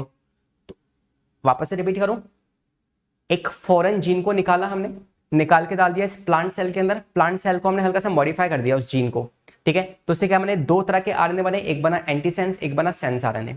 दोनों कॉम्प्लीमेंट्री थे, जुड़ गए आपस में। जैसे ही डबल स्ट्रैंड आरएनए बना, इस सेल ने अपना एक प्रोसेस इंड्यूस किया जो कि था सिंगल जो कि था आरएनए इंटरफेरेंस। उसमें क्या हुआ, एक एंजाइम होता है इस सेल के पास, उसने इस डबल स्ट्रैंडेड आरएनए की दो स्ट्रैंड्स थी, सेंस आरएनए और एंटीसेंस आरएनए, उसके सेंस आरएनए को मार दिया। क्या बची, सिर्फ और सिर्फ एंटीसेंस आरएनए बच गई। ये हो गई एंटीसेंस आरएनए। अब ये सारी कहानी हो रही है इस सेल के अंदर, प्लांट के अंदर, और ये कहानी थी इस मिलेडोगाइनी इंसेक्ट के अंदर। अब जैसे ही ये इंसेक्ट इसे खाएगा, अब कहानी का क्लाइमैक्स आने वाला है। जैसे ये इंसेक्ट इस प्लांट की सेल को खाएगा, तो इस प्लांट की सेल के अंदर कौन बैठा हुआ है, एंटीसेंस आरएनए। ये एंटीसेंस आरएनए आके जुड़ जाएगा, ये एंटीसेंस, ये है आपका एंटीसेंस आरएनए। ये एंटीसेंस आरएनए आके जुड़ जाएगा, ये एंटीसेंस आरएनए आके जुड़ जाएगा इस वाले एमआरएनए के साथ। बिकॉज इसकी बॉडी में तो ये सब कुछ चल रहा है ना, इसकी बॉडी में तो सेंस एमआरएनए बन रहा है। ये कौन सा एमआरएनए है, इसकी बॉडी में जो बन रहा है वो है सेंस एमआरएनए। और हम चाहते कहते हैं, हम चाहते यार इस सेंस वाले के साथ कौन जुड़ जाए, एंटीसेंस जुड़ जाए, ताकि डबल स्ट्रैंडेड एमआरएनए बने और ये अपने प्रोटीन ना बना पाए। तो ये आके जुड़ गया इस पे, देखो ये हो गया एंटी सेंस एमआरएनए। और जैसे ही ये जुड़ा तो क्या हुआ, इसके जुड़ने के बाद प्रोटीन्स बनना बंद हो गए और फाइनली ये इसकी डेथ हो जाएगी, ये मर जाएगा। इसे आप कहते हो आरएनए इंटरफेरेंस। हमने आरएनए को इंटरफेयर कर दिया प्रोटीन्स बनाने से, ठीक है, या फिर इसी को कहते हो आप आरएनए साइलेंसिंग। तो इस टॉपिक को समझने में बच्चों को बहुत दिक्कत आती है, लेकिन आई होप कि मैंने इसको बहुत ही आराम से और तरीके से समझाया है ना, कि क्या होता है सेंस स्ट्रैंड, क्या होता है antisense strand. Once again I am repeating for you last time, ध्यान से सुनना कि एक बैक्टीरिया, एक मिलेडोगाइनी इनकॉग्निटो नाम का एक हमारे पास क्या था, नेमाटोड था, इंसेक्ट था। इसकी बॉडी में डीएनए से बनता है एमआरएनए जो कि सेंस एमआरएनए है, और इससे बनते हैं प्रोटीन्स। हम चाहते हैं इस पे कॉम्प्लीमेंट्री स्ट्रैंड आके जुड़ जाए जो कि है एंटी सेंस एमआरएनए की। जुड़ेगा, डबल स्ट्रैंड आरएनए बनेगा जिससे प्रोटीन्स नहीं बन पाएंगे और ये मर जाएगा। वही हमने किया कि हमने इस पर्टिकुलर इंसेक्ट का एक जीन निकाल के डाल दिया इस सेल के अंदर, हल्का सा मॉडिफाई किया ताकि दो स्ट्रैंड्स बन पाए। कॉम्प्लीमेंट्री स्ट्रैंड जुड़ चुकी है, जैसी दो स्ट्रैंड जुड़ी, इस सेल का आरएनए इंटरफेरेंस चालू हो गया, जिसकी वजह से एक एंजाइम ने इसकी सेंस स्ट्रैंड को मार दिया। और इस प्लांट के पास क्या है, सिर्फ और सिर्फ anti sense mRNA, anti sense mRNA, जो कि इसके लिए कॉम्प्लीमेंट्री है क्योंकि हमने इसी का जीन डाला था इसके अंदर। तो इसी की कॉम्प्लीमेंट्री बन चुका है और ये जैसे इसको खाएगा वैसे ही मर जाएगा फाइनली, और हमारा प्लांट बच जाएगा, ठीक है। तो इस तरीके से हमने इस आरएनए इंटरफेरेंस का इस्तेमाल करके हमारे पर्टिकुलर प्लांट को बचा लिया, ठीक है। I hope this is clear to you. और ये सारा प्रोसेस आप एक बार पढ़ सकते हैं अपने आप से। मैंने ये सारी बातें आपको लिखवा दी है, ठीक है। मैं जो लिखा हुआ है इसको इरेज कर देता हूँ। ओप्स, ये क्या हुआ, अयो अब ये मर जाता, ठीक है। तो आप चाहो तो इसको एक बार रीड कर सकते हैं। तो we are done with this part also. आते हैं तीसरे, फ्लेवर सेवर। इसमें भी हम सेम काम करते हैं। इसमें क्या करते हैं, एक एंजाइम होता है, इसमें हम ना पोस्ट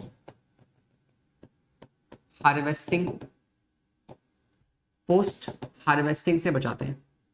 मतलब कुछ टमाटो आपने देखे होंगे ऐसे सड़ जाते हैं, कुछ टमाटो है ना, जब आप लेते हो या मम्मा से पूछना लेती होंगे ना, तो उसमें कुछ टमाटो ऐसे खराब से या गिलगिले से होते हैं, उसको नहीं लेते हैं। क्यों? तो वो नुकसान है ना, क्योंकि उसके ऊपर की जो लेयर होती है ना, टमाटो के ऊपर की जो लेयर होती है, टमाटो में एक एंजाइम होता है जो उस टमाटो के ऊपर की लेयर को खा जाता है, ठीक है। तो अभी पोस्ट हार्वेस्ट लॉस है, मतलब कि हार्वेस्टिंग करने के बाद 2-4 दिन में खराब हो जाएगा। तो इससे बचाने के लिए हमने क्या किया, हमने अगेन इस्तेमाल किया आरएनए साइलेंसिंग का। आरएनए साइलेंसिंग का कैसे करते हैं, आइए देखते हैं उस चीज को। अब ये पूरा मैकेनिज्म कैसे होने वाला है, यहाँ पे आप देखेंगे कि जो आरएनए साइलेंसिंग है ये कैसे की जाएगी। तो ये हमारे पास मान लो एक टमाटो है पीले रंग का, वाह, है ना। तो अब क्या होगा, इस टमाटो के अंदर एक एंजाइम होता है विच इज पॉलीगैलेक्टुरोनॉस नेस, ये जो एंजाइम है ना, अगेन, ये जो एंजाइम है ये करता क्या है, इसकी जो ऊपर की वॉल है ना उसे डाइजेस्ट कर देता है, उसे डिग्रेड कर देता है। इस कारण से ये जो आपका टमाटो है वो कुछ ऐसी उसकी बेचारे की पिलपिले सी हालत हो जाती है ना। तो इसको बचाने के लिए हम सेम आरएनए साइलेंसिंग या आरएनए इंटरफेरेंस का इस्तेमाल करेंगे, जिसमें अगेन ये जो एंजाइम है इसको बनाने वाला कोई जीन रहा होगा। ऑब्वियस सी बात है ना, हर एंजाइम और protein is made by a gene. तो हम इस वाले जीन को साइलेंस कर देंगे। इस जीन को साइलेंस कर दिया तो ये एंजाइम काम नहीं कर पाएगा, और ये काम नहीं करेगा तो हमारा टमाटो जो है आगे जाके जो इसकी लेयर है वो डिग्रेड नहीं होने वाली। This is how it works. तो सिंपल था, है ना, फ्लेवर सेवर टमाटो। इसके नाम से इसका मतलब निकालो, फ्लेवर। इससे क्या होता है, इस टमाटो का फ्लेवर भी इंक्रीज होता है। इस पर्टिकुलर बायोटेक की मदद से हम इसका फ्लेवर इंक्रीज कर सकते हैं, और साथ में इसको आप स्टोर कर सकते हो काफी लंबे टाइम। तो इसका स्टोरेज भी पॉसिबल है for a long period of time. ये इतना इजिली राइपन नहीं होगा, तो we can say not easily ripen. ठीक है, ये इतना इजिली राइपन नहीं होने वाला। ठीक है,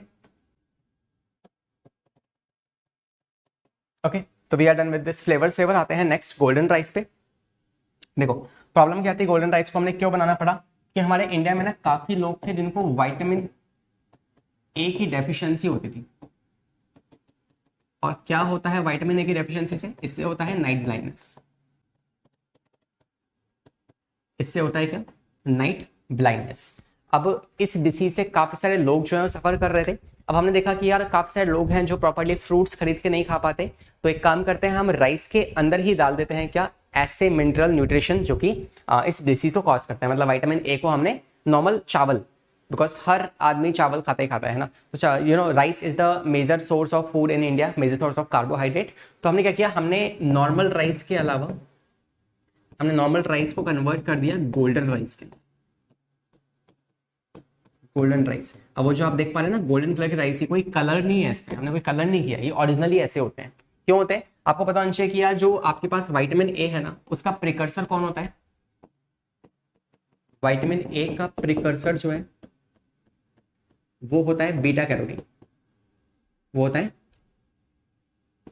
बीटा कैरोटीन।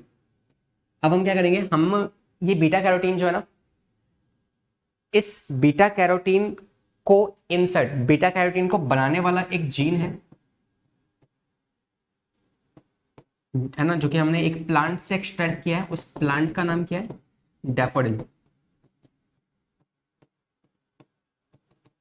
ठीक है, डैफोडिल नाम के एक प्लांट से हमने एक जीन निकाला।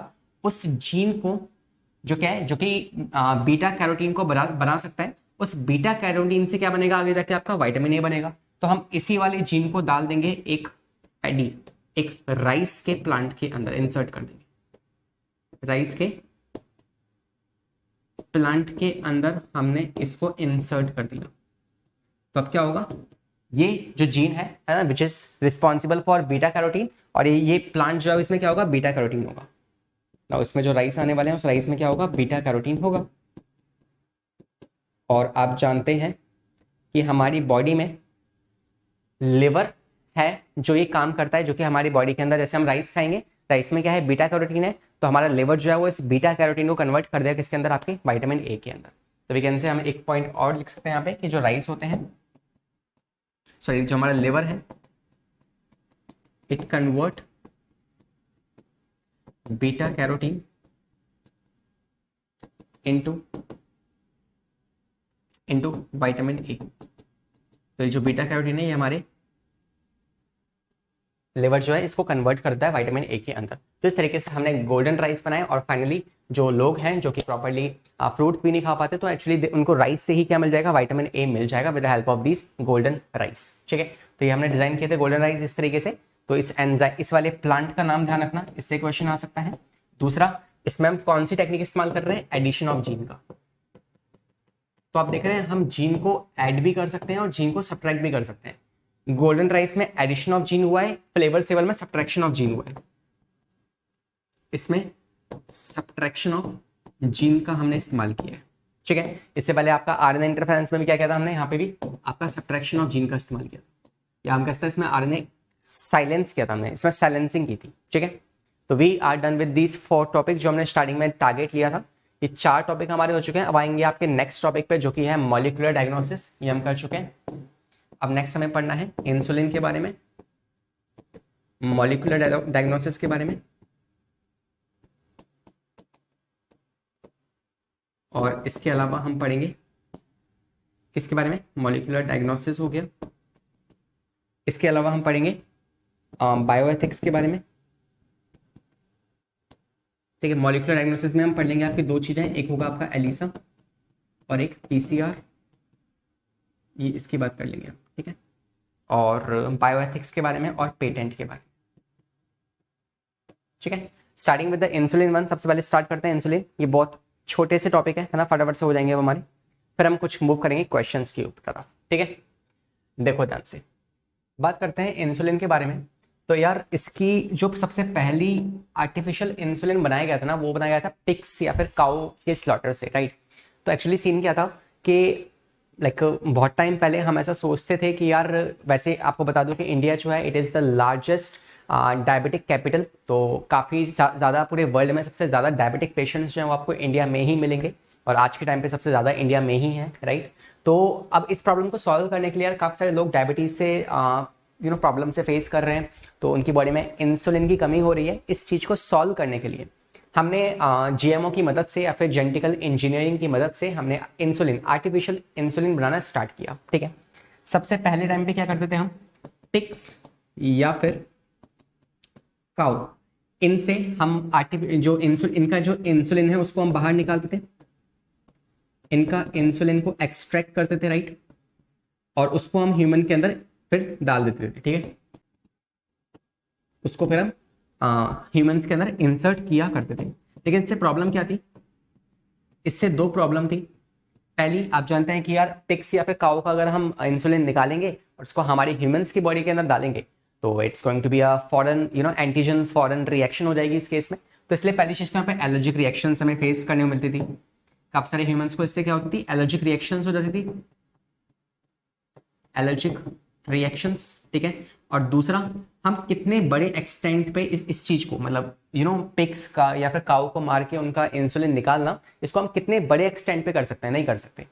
या बिना मारे भी हम निकाल रहे हैं तो हम कितना ही इंसुलिन निकाल पाएंगे और कितने ही पिग से निकाल लेंगे, बिकॉज ह्यूमंस की पॉपुलेशन बहुत ज्यादा है ना। तो we can say large extent पे it was not possible, large production जो थी इसकी वो पॉसिबल नहीं थी। तो ये 2 प्रॉब्लम्स हमारे सामने थी। इसको सॉल्व करने के लिए सबसे पहले एक कंपनी आई, एली लिली। ठीक है, एली लिली 1983 में इन्होंने पहला आर्टिफिशियल इंसुलिन बनाया। इस वाले इंसुलिन को हम कहते थे पिगुलिन, क्योंकि हम इसे पिग्स से निकाल रहे हैं। पिग्स के जो बीटा सेल्स होती है ना, उससे हम निकालते हैं हम। ठीक है, तो अब एली लिली पहली आपके पास क्या आई, एक ऐसी कंपनी आई अमेरिका की जिन्होंने सबसे पहले एक आर्टिफिशियल इंसुलिन को बनाया और उसको नाम दिया गया हिरोडिन। कैसे बनाया, तो इसके लिए मैं आपको एक डायग्राम दिखाता हूं so that you can understand it better. क्या हमारे पास वो डायग्राम है, लेट मी चेक। नहीं, ऐसे बना लेते, चलो कोई बात नहीं। तो होता क्या है कि हमारे पास एक हेरोडिन जो हमने आर्टिफिशियल इंसुलिन बनाया है। कैसे बनाया, पहले अपना इंसुलिन का स्ट्रक्चर देखो। आपको पता है बीटा सेल्स होती है इन द पैनक्रियास। पैनक्रियास में क्या है, हमारे पास बीटा सेल्स है। उन बीटा सेल्स के अंदर हमें मिलता है इंसुलिन, जिनका स्ट्रक्चर कुछ ऐसा होता है कि उसके पास 3 चेन होती है, because insulin is actually made up of amino acid and polypeptide chain. तो इट्स लाइक एक अमाइनो एसिड, दूसरा, तीसरा, चौथा, 5वां, ऐसे पूरी चेन बन जाएगी। तो ये जो चेन बन रही है ना, इसको कौन बना रहा है, एक जीन बना रहा है। तो इन सेल्स के पास क्या होंगे, एक जीन होगा। और आज तक हम जानते आए हैं कि यार जीन जो होता है वो क्या है, जीन एक डीएनए का सेगमेंट है जो किसी प्रोटीन को बनाता है। बट एक्चुअली में ना, जो एक जीन है वो प्रोटीन नहीं बनाता, वो एक पॉलीपेप्टाइड चेन बनाता है। ठीक है, तो मान लो अगर एक जीन हमारे पास है तो इस जीन से आपके ना एक पॉलीपेप्टाइड चेन बनती है ना। ऐसे डीएनए बनेगा, डीएनए से प्रोटीन्स, डीएनए से आरएनए, आरएनए से आपके प्रोटीन्स बन जाएंगे। तो प्रोटीन्स नहीं, बट वी कैन से एक पॉलीपेप्टाइड चेन बनेगी यहाँ पे। ठीक है, तो वो चेन मैंने यहाँ पे बना दी है। ये आपकी एक चेन है जिसको मैंने ए नाम दिया। इसी के साथ बनेगी आपकी एक दूसरी चेन जिसको आपने सी नाम दिया, और इसी के साथ बनेगी आपकी एक तीसरी चेन जिसको आपने बी नाम दे दिया। तो ये स्ट्रक्चर होता है आपकी किसका, एक इंसुलिन का, ठीक है। तो इस वाली पूरी इंसुलिन की चेन को बनाने के लिए कौन रिस्पॉन्सिबल था, आपके 3 तरह के जीन्स रिस्पॉन्सिबल थे, ठीक है। तो 3 तरह के जीन्स थे हमारे पास। सबसे पहला था आपके पास ए जीन। तो इस ए जीन डीएनए के सेगमेंट ने आपकी ए चेन बना दी, ए पॉलीपेप्टाइड चेन, ये है पॉलीपेप्टाइड पॉलीपेप्टाइड चेन, ठीक है। और ये होगा आपका बी जीन या सी जीन, जिसने आपकी सी चेन बनाई होगी, और एक होगा आपका बी जीन जिसने आपकी बी चेन बनाई होगी। ये एक्चुअली ऐसे अरेंज नहीं होते, ये कुछ इस तरीके से अरेंज हो रखे होते हैं।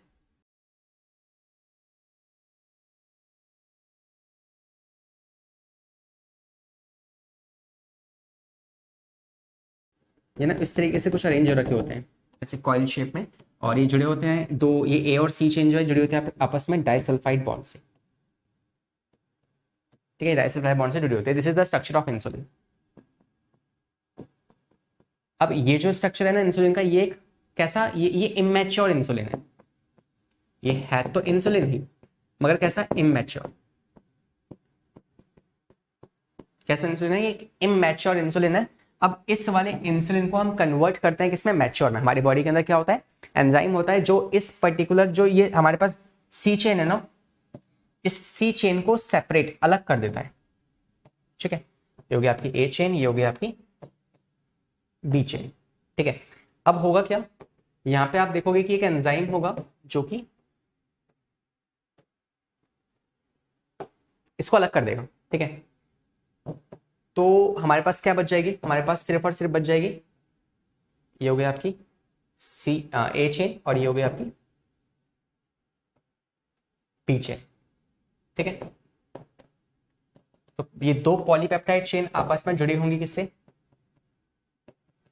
डाइसल्फाइड बॉन्ड से, ठीक है। ऐसे जुड़ी होंगी, और इस स्ट्रक्चर को आप कहते हो क्या, it is called as a mature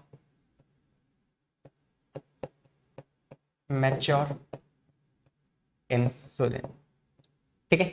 इसे हम कहते हैं मैच्योर इंसुलिन। और यहां से कौन अलग हो चुकी है, आपकी सी चेन जो थी वो आपकी अलग हो चुकी है, ठीक है। सी चेन जो है यहां से ये अलग हो चुकी है, ये आपको ध्यान रखना है।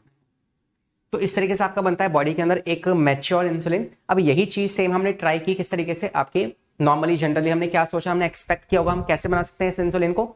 हमने एक्सपेक्ट किया कि यार हम 3 तरह के जीन लेंगे, ठीक है, बॉडी में से इन जीन को निकालेंगे, तो आपके पास कोई ए जीन होगा, एक एक आपके पास होगा बी जीन,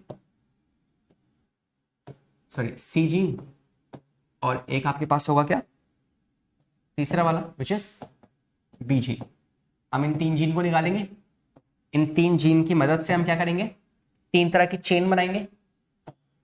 इससे आपकी बनाएंगे ए चेन, इससे आपकी बनाएंगे B chain, sorry C chain, और इससे हम बनाएंगे बी चेन।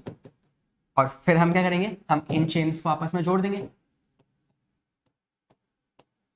और हमारे पास कुछ ऐसा सा स्ट्रक्चर मिल जाएगा। This is what we expected,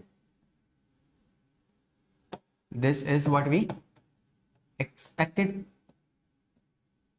लेकिन it was a very tedious work, ये काफी टाइम टेकिंग था, काफी मुश्किल था। और फिर इसमें से क्या करेंगे, इसमें से हम फाइनली आपकी जो ये वाली चेन है ना, सी वाली, इसको हटा देंगे, सी चेन को रिमूव कर देंगे, और फाइनली हमें हमारा इंसुलिन मिल जाएगा। This is what we expected.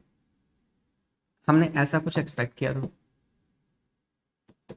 ये मिल जाएगा हमें हमारा इंसुलिन, ठीक है। लेकिन जो कंपनी थी ना एली लिली, मतलब ये सेम तरीके से हम भी इंसुलिन बनाने वाले थे नॉर्मल आर्टिफिशियली, बट वो बन नहीं पा रहा था ढंग से, है ना। तो अब एक जो कंपनी थी कौन सी, एली लिली, इसने कुछ स्मार्ट वर्क किया, इसने कुछ अलग सोचा, और इसने कहा कि यार जब फाइनली हमें इस वाले सी चेन को हटाना ही है, तो इसको लेके क्यों आओ पिक्चर में, काम करो, ए जीन को निकाल लो, बी जीन निकाल लो, इनको आपस में जोड़ दो। इट्स एज सिंपल एज 1 + 2 + 3, ठीक है। तो सिंपली यही करना है हमें।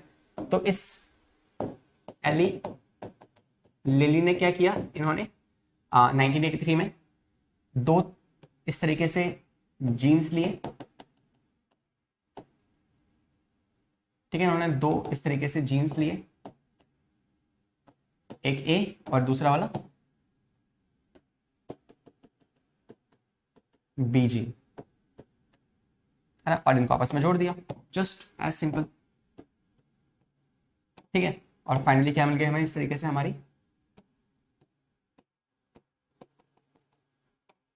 हमारा Humulin which is the first artificial insulin हमें यहाँ पे हमारा मिल जाता है। ठीक है, ये हो गया आपका हिमोलिन तैयार।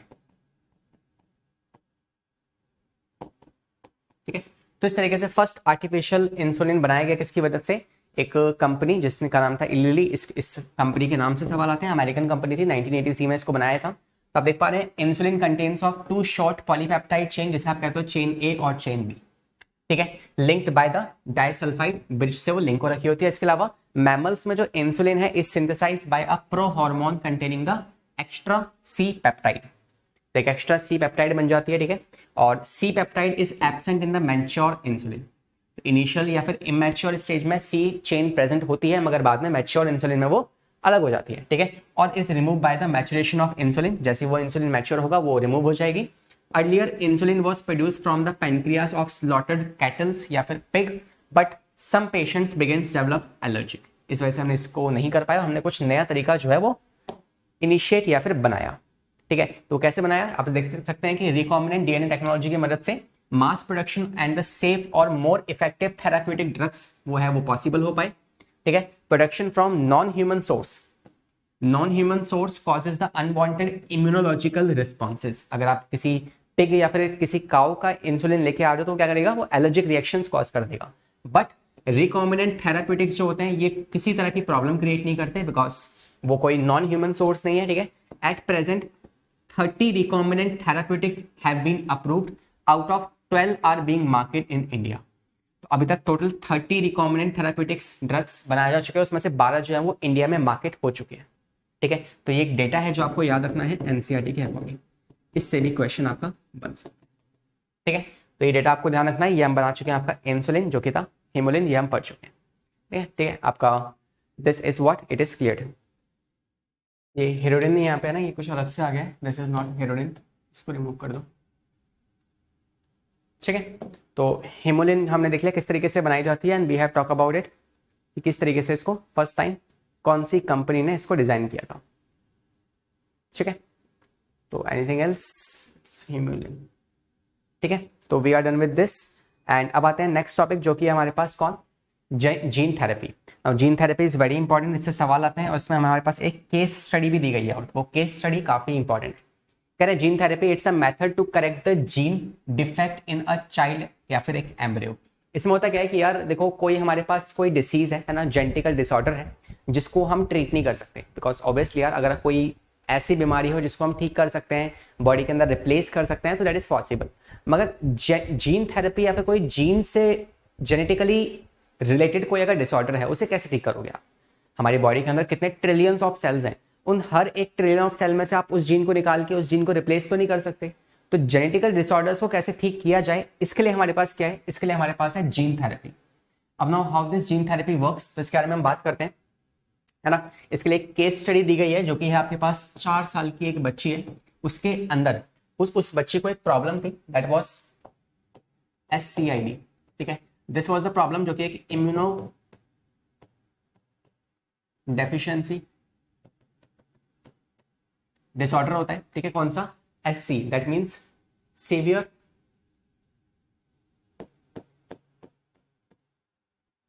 कंबाइंड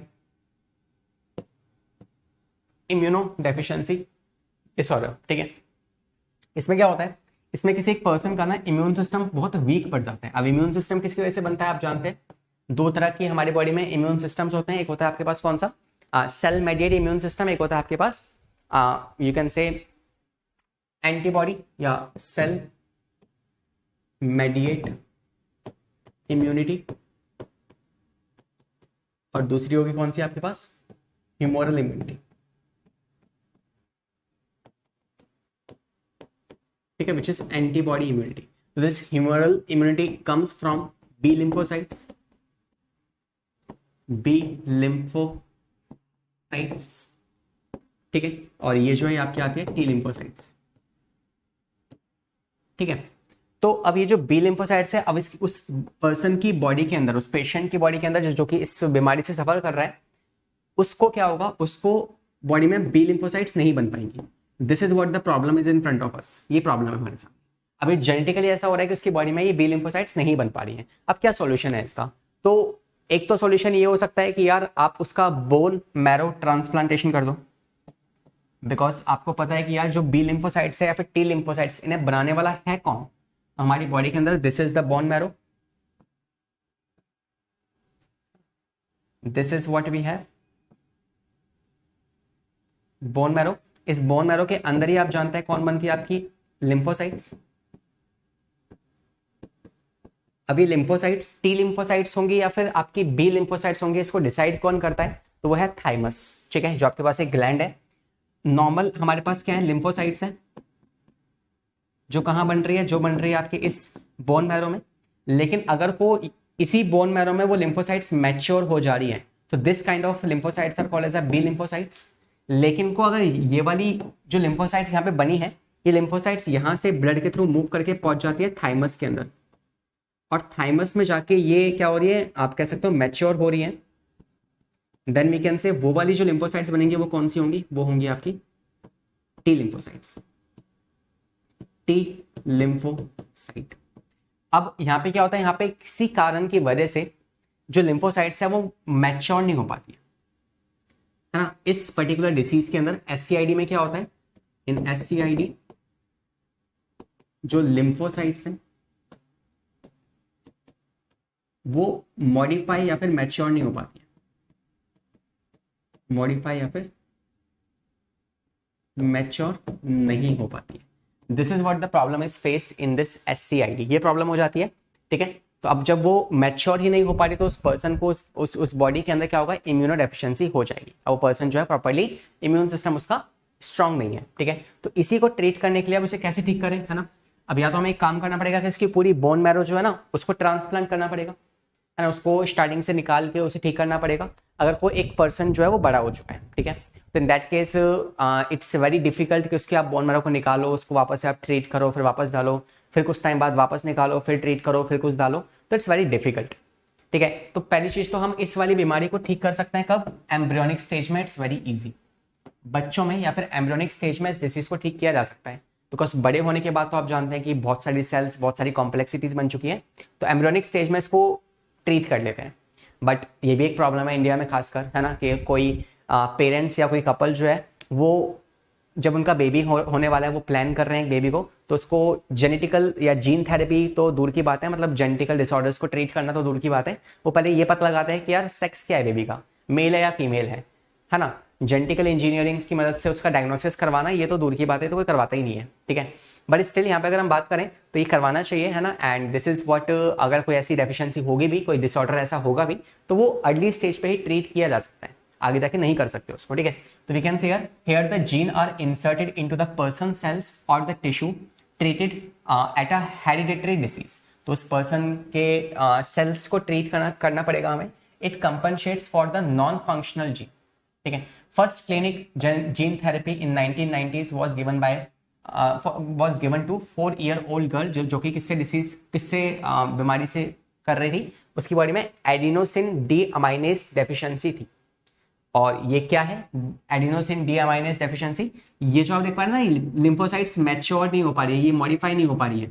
तो ये क्यों नहीं हो पा रही है? बिकॉज ऑफ एन एंजाइम, और उस एंजाइम का नाम है ADA. ADA stands for adenosine, लिखता हूं मैं, एडीए जो क्या होता है, ये होता है एडिनोसिन डी अमाइनेज। इस एंजाइम की वजह से वो लिम्फोसाइट्स जो है मैच्योर नहीं हो पा रहे हैं। अब हमें इस एंजाइम को ट्रीट करना पड़ेगा, इस एंजाइम को ठीक करना पड़ेगा, है ना। तो उसके लिए हमारे पास क्या सॉल्यूशंस है कि हमारे पास एक तो सॉल्यूशन ये है कि हम बोन थेरेपी, मतलब बोन मैरो को रिप्लेस करें, रिप्लेस बोन मैरो। दूसरा ऑप्शन क्या है कि हम ना उस पर्सन के ब्लड में से जो लिम्फोसाइट्स हैं उनको बाहर निकालें। आप जानते हैं उस लिम्फोसाइट में क्या नहीं है, ये एडीए एंजाइम नहीं है, तो हम क्या करेंगे, उस पर्टिकुलर सारी जो हमने सेल्स निकाली हैं उस सेल्स को अंदर हम एक किसी नॉर्मल लिम्फोसाइट्स में से हम ADA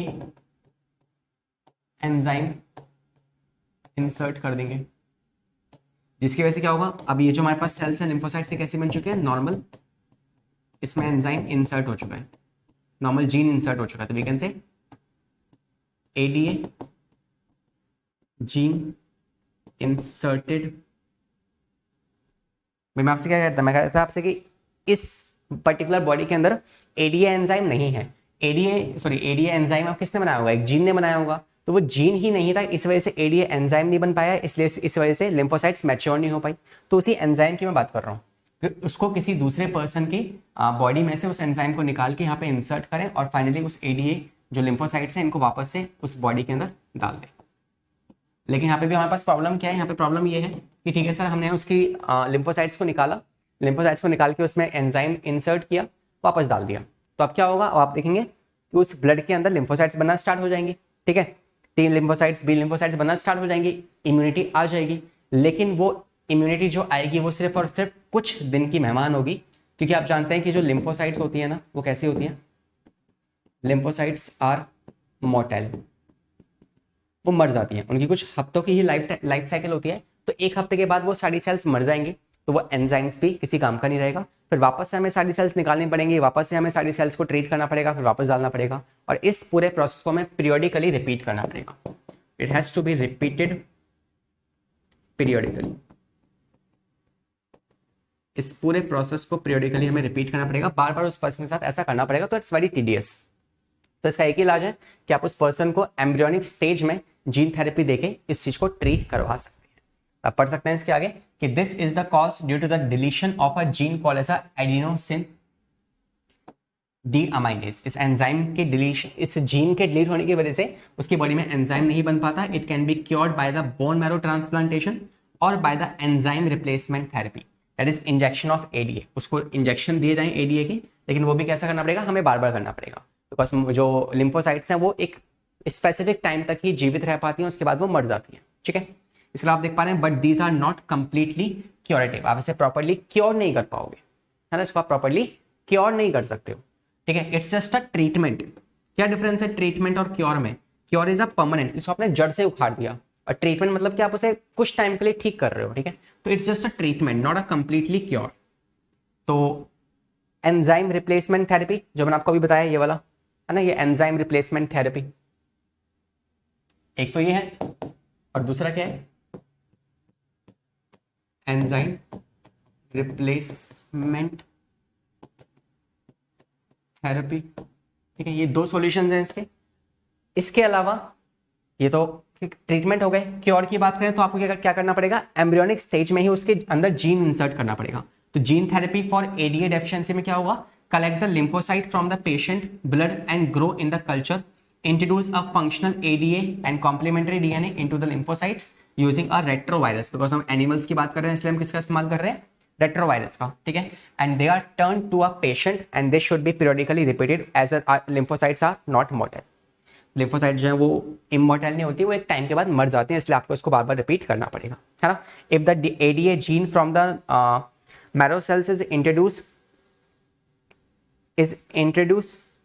at early embryonic stage, it could be permanently cured। तो अगर इसी चीज को आपने बचपन में कर दिया तो इन दैट केस आप उसे क्योर कर सकते हैं, ठीक है। तो आई होप ये जीन थेरेपी आपको समझ में आ गया होगा। मैं एक बार शॉर्ट में इसको रिपीट कर रहा हूँ कि जीन थेरेपी में क्या है कि एक पर्सन को SCID बीमारी हो जाती है, जिसको उसका इम्यून सिस्टम वीक पड़ जाएगा। क्यों? बिकॉज लिम्फोसाइट्स नहीं बन पा रही है ना, क्योंकि लिम्फोसाइट्स को मैच्योर होने के लिए चाहिए होता है एक एंजाइम जो कि है एडीए है नहीं, तो आप कहेंगे कि उसमें एंजाइम नहीं बन रहा है, इस वजह से उसमें मैच्योरेशन ऑफ लिम्फोसाइट्स नहीं हो पा रहा है। सॉल्यूशंस बोन मैरो थेरेपी या फिर एंजाइम रिप्लेसमेंट, दोनों ही केसेस में क्या करना पड़ेगा, उसको बार बार रिपीटेड मतलब पीरियोडिकली रिपीट करना पड़ेगा, बिकॉज लिम्फोसाइट्स एक लिमिट तक ही जिंदा रह पाती हैं, और अगर आपको क्योर चाहिए तो आपको एम्ब्रियोनिक स्टेज में उस चीज को ट्रीट करना पड़ेगा, ठीक है। This is what we have the gene therapy, we are completed with this also. Next आता है आपका रिकॉम्बिनेंट वैक्सीन। तो ऐसी हमने GMO की मदद से या जेनेटिकल इंजीनियरिंग की मदद से हमने क्या बनाया है, हमने वैक्सीन्स भी क्रिएट करी है। कौन कौन सी 2 वैक्सीन है उसके एग्जाम्पल्स पूछते हैं। पहली वैक्सीन है आपके पास हेपेटाइटिस वी वैक्सीन, एक है पोलियो, एक मैंने आपको नाम बताया था कौन सा, हर्पीस की vaccine. These are second generation vaccine होती हैं और ये एग्जाम्पल्स है किसका, आपके रिकॉम्बिनेंट वैक्सीन का। ठीक है, इसके अलावा आपका एक टॉपिक आता है मॉलिक्यूलर डायग्नोसिस, है ना, इसको पढ़ते हैं। क्या होता है molecular diagnosis?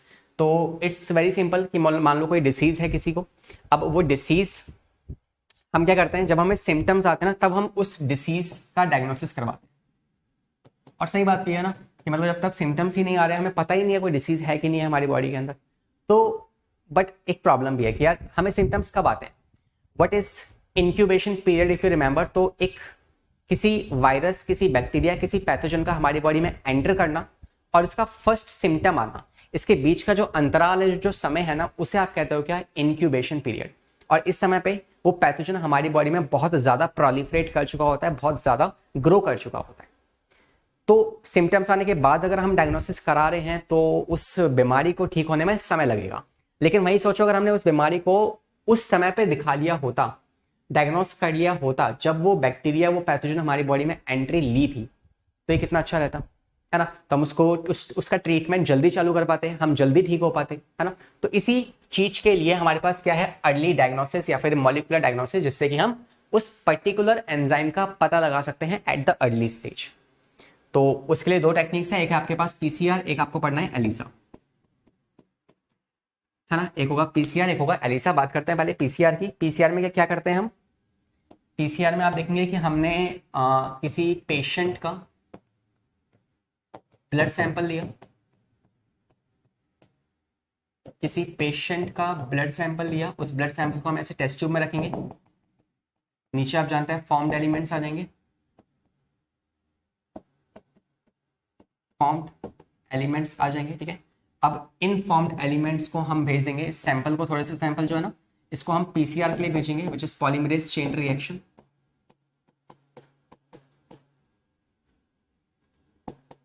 Polymerase chain reaction, और इससे आप देखोगे कि कुछ ही पल में, कुछ ही समय में, पीसीआर मैंने आपको प्रॉपर्ली समझाया हुआ है बायोटेक चैप्टर के अंदर ना, प्रिंसिपल्स एंड प्रोसेस में, उससे आप देखोगे उसके मल्टीपल कॉपीज, बहुत सारी जो पैथोजेंस हैं उनकी कॉपीज बन जाएंगी, and this is how we can diagnose this. हम अर्ली स्टेज में, जब से कुछ ही पैथोजेंस हमारी बॉडी में थे, हमने पीसीआर की मदद से उसको बार बार मल्टीप्लाई किया, और इस मल्टीप्लीकेशन की वजह से आप देखेंगे कि हमारे पास काफी ज्यादा मात्रा में क्या आ चुका है, काफी ज्यादा मात्रा में हमारे पास लार्ज प्रोडक्शन हो गई है उस पर्टिकुलर पैथोजन की, लार्ज प्रोडक्शन हो गई है उस पैथोजन की, ठीक है। तो हम इसको अर्ली या फिर ज्यादा आसानी से डायग्नोस कर सकते हैं।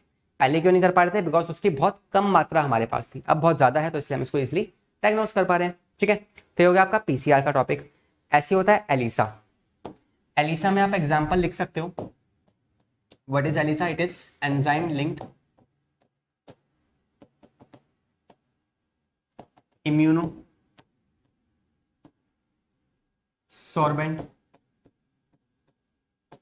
ऐसे, ठीक है। अब इसमें क्या होता है, इसे ऑटो रेडियोग्राफी भी कह सकते हो आप। इसमें हम कौन सी टेक्निक का इस्तेमाल कर रहे हैं, ऑटो रेडियोग्राफी।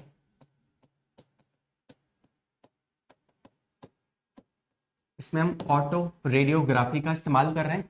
क्या होता है ऑटो रेडियोग्राफी के अंदर, आप देखेंगे कि यहाँ पे हम एक पेशेंट का ब्लड लेके डालेंगे इस टेस्ट ट्यूब में, नीचे वापस कौन आ जाएंगे, हमारे पास फॉर्म्ड एलिमेंट्स आ जाएंगे,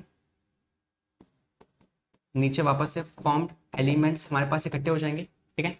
आप जानते हैं कि इस पर्टिकुलर ब्लड में अगर को उस पर्सन को मतलब इसको आप एलिसा को किस चीज के लिए ट्रीट करते हो, मतलब क्यों टेस्ट करते हो एलिसा का, आप इसका टेस्ट करते हो एलिसा जब एक पर्सन HIV इन्फेक्टेड होता है, इन दैट केस, ठीक है।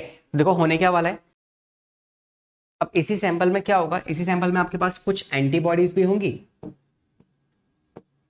ये होंगी कुछ एंटीबॉडीज, और साथ में एंटीजन भी होगा, होगा कि नहीं होगा, यहाँ पे एंटीजन भी होगा।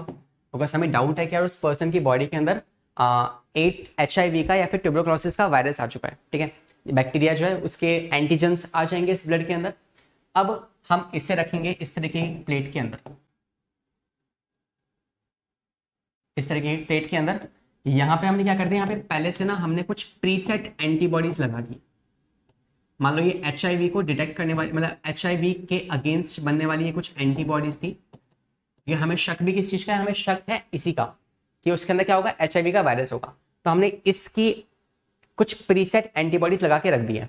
अब जैसे हम इस सैंपल के ड्रॉप्स को इसके ऊपर डालेंगे, जैसे हम इस सैंपल के ड्रॉप्स को इसके ऊपर डालेंगे तो क्या होगा, तो जैसे हमने इसको, इस सैंपल को इसके ऊपर डाला, तो इस कारण से आपको पता है इसमें कौन है, एंटीबॉडीज है, एंटीजेंस है। एंटीजेंस जाके इस पर अटैच करेंगे और जैसे ये एंटीजेंस इस पर अटैच होंगे तो एंटीबॉडी और एंटीजेंस के बीच में एक कॉम्प्लेक्स बनेगा और इस कॉम्प्लेक्स की वजह से, इस कॉम्प्लेक्स के ऊपर हम एक एंजाइम डाल देंगे। हम क्या कर देंगे, इस पे एक एंजाइम डाल देंगे जिस एंजाइम का नाम है हॉर्स रेडिश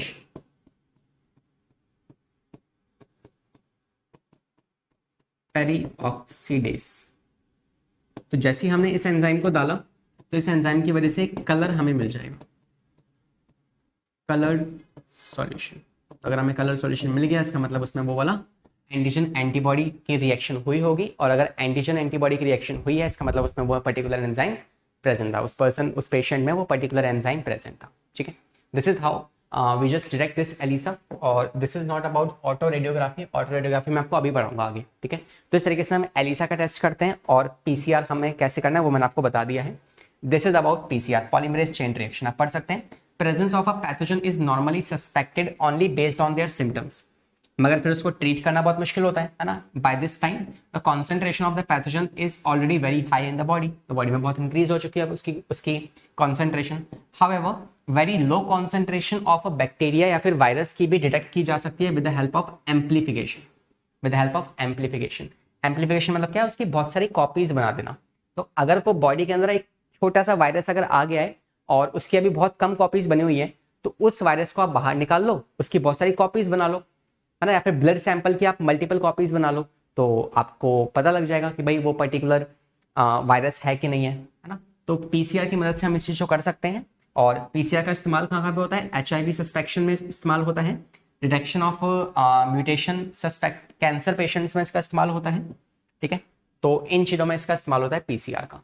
ठीक है, तो ट्रेडिशनल डायग्नोसिस क्या होता है, ट्रेडिशनल डायग्नोसिस का मतलब है कि यूरिन या फिर सीरम टेस्ट करना। तो इससे आप पता नहीं लगा सकते अर्ली डिटेक्शन के केस में, लेकिन आपको अगर अर्ली डिटेक्शन करना है तो उसके लिए आप PCR या फिर इसका इस्तेमाल कर सकते हो, एलिसा का। ठीक है, तो we are done with this molecular diagnosis, है ना। एलिसा मैंने आपको बता ही दिया है, हाउ डज इट वर्क, आप चाहो तो रीड कर सकते हो इसको। इसके बाद आता है आपका लास्ट टॉपिक जो कि है ऑटो रेडियोग्राफी। ऑटो रेडियोग्राफी क्या होता है ऑटो रेडियोग्राफी में, इसमें आप देखेंगे कि इसके अंदर हम ना रेडियोग्राफी मतलब रेडिएशंस का इस्तेमाल करते हैं, है ना। तो इसमें हम इस्तेमाल करते हैं प्रोब्स का। प्रोब्स क्या होते हैं, these are complementary, these are complementary DNA या फिर RNA which only binds to normal या है ना नॉर्मल DNA या फिर RNA। क्या मतलब है इसका, प्रोब्स का, अभी समझाता हूं। देखो मान लो क्या हुआ हमारे पास, क्या होगा इसमें ऑटो रेडियोग्राफी में। तो इसमें हम क्या करेंगे, मान लो हमारे पास ये एक नॉर्मल DNA है, ठीक है। इसमें हम एक प्री डिजाइन जो हमने खुद से पहले से डिजाइन कर रखा है, ऐसा वाला एक DNA की स्ट्रैंड डाल देंगे जो कैसा होगा, जिसे आप कहते हो प्रोब। मतलब हमारे पास एक नॉर्मल DNA था, उस नॉर्मल DNA पर एक सीक्वेंस रहा होगा ADCGE, है ना, ऐसा एक सीक्वेंस रहा होगा। तो इसी का कॉम्प्लीमेंट्री सीक्वेंस जिसे आप प्रोब कहते हो, जो हमारे पास पहले से डिजाइन हो रखा है, हमने पहले से बना रखा है, तो इसी के लिए एक कॉम्प्लीमेंट्री रेडियो एक्टिव DNA या फिर RNA कुछ भी हो सकता है, उसे आप कहते हो probe. And this probe is radio active, इसको आप इजीली ट्रेस कर सकते हो। It is radio active. इसको आप इजीली ट्रेस कर सकते हो। तो मान लो अगर किसी बॉडी के अंदर किसी तरह का पैथोजन है या किसी कोई तरह की म्यूटेशन कॉज हो गई है, तो हमें तो लगता है कि भाई नॉर्मल डीएनए है, तो नॉर्मल डीएनए के लिए हमने क्या कर दिया, प्रोब डाल दिया। अब इसको जैसे ही आप एक सॉल्यूशन में या फिर यूवी रेज में ट्रेस करोगे तो हमें मिल जाएगा, हमें ट्रेस हो जाएगा हमारा probe. Probe can be trace, हम इसे ट्रेस कर पाएंगे प्रोब को, क्योंकि भाई ये जो प्रोब है ये इससे कब बाइंड हुआ होगा, इस नॉर्मल जो हमारे पास आरएनए है ये इससे कब बाइंड हुआ होगा, जब ये नॉर्मल रहा हो। अगर कोई इसी में कोई म्यूटेशन हो गई है तो ये तो प्रोब इससे बाइंड ही नहीं कर पाएगा, और हम जो है इसको ट्रेस ही नहीं कर पाएंगे प्रोब को। तो मतलब अगर हमने ट्रेस कर लिया है इसका मतलब कोई म्यूटेशन नहीं हुई है, नो म्यूटेशन, कोई किसी तरह की म्यूटेशन नहीं हुई है, कोई किसी तरह की प्रॉब्लम नहीं हुई है, द पर्सन इज फाइन। लेकिन मान लो अगर हम प्रोब को ट्रेस नहीं कर पा रहे हैं, अगर को हम प्रोब को कैन नॉट बी ट्रेस, तो हमने तो बिल्कुल सही प्रोब डाला था, और जब हमने सही प्रोब डाला है और इसे ट्रेस नहीं कर पा रहे, मतलब कि नॉर्मल वाला जो डीएनए है या जो आरएनए है उसी में कुछ गड़बड़ हुई है। तो अगर ट्रेस नहीं कर पा रहे मतलब कि there is some problem, mutation रही होगी, कुछ ना कुछ म्यूटेशन हो गई है, कुछ ना कुछ वायरस या किसी वायरस बैक्टीरिया ने कुछ ना कुछ चेंजेस कर दिए हैं, इस वजह से हम उसे ट्रेस नहीं कर पा रहे हैं। इसे आप कहते हो ऑटो रेडियोग्राफी। ये भी एक टेक्निक है फॉर मॉलिक्यूलर अर्ली डायग्नोसिस। ठीक है, तो ये आपके पास प्रोब्स वाला सीन आ गया, आप चाहो तो इसको प्रॉपर्ली पढ़ सकते हो। तो देखो, अ सिंगल स्ट्रैंड डीएनए और RNA is packed with radioactive molecule, जिसे हम कहते हैं प्रोब। ये हमने बनाया है, is hybridised it complementary DNA to a clone or a cell. It is detected by the auto radiography, हम इसे डिटेक्ट कर सकते हैं रेडिएशंस की मदद से। The clones having mutated gene will not appear on the photographic film because the probes will not be complementary with the mutated gene. तो अगर कोई ये जो डीएनए था या जो आरएनए था, अगर को वो म्यूटेट हो रखा है तो हमारा प्रोब उससे अटैच नहीं होगा और उसको हम फोटोग्राफी में डिटेक्ट नहीं कर पाएंगे। इसका मतलब कि ये जो जीन था, ये जो हमारे पास डीएनए था, ये इम्पैक्टेड है या फिर म्यूटेटेड है। ठीक है, अगर हम इसको डिटेक्ट नहीं कर पा रहे हैं तो। ठीक है, तो we are done with this part also. इसके बाद आपका बस कुछ थियोरेटिकल पार्ट आता है जो आपको बस ऐसी कहानियों में सुनना है मेरी बातों को, है ना। That's all for this chapter. तो आइए कुछ कहानियां सुन लेते हैं लास्ट में। तो कह रहा है reasons for making the transgenic animals. Transgenic animals कौन होते हैं? जिसका आपने जीन चेंज कर दिया है, मतलब वही जीएमओ। ठीक है, आपने जीएमओ भी कह सकते हो। ठीक है, तो आप देख पा रहे हो नॉर्मल फिजियोलॉजी एंड डेवलपमेंट। तो इनके लिए हम ट्रांसजेनिक एनिमल्स का इस्तेमाल करते हैं कि मान लो हमें कोई टेस्टिंग करनी है, हमें पास कोई एक नई चीज हमने बनाई है, अब उसे हमें उसकी फिजियोलॉजी जाननी है कि ये कैसे जीन काम करता है, तो उसको आप माइस में इंसर्ट कर दोगे। इसलिए हम किसी भी जीन की या कोई भी जो हमने बनाया है उसकी नॉर्मल फिजियोलॉजी को जानने के लिए हम इस्तेमाल करते हैं किसका?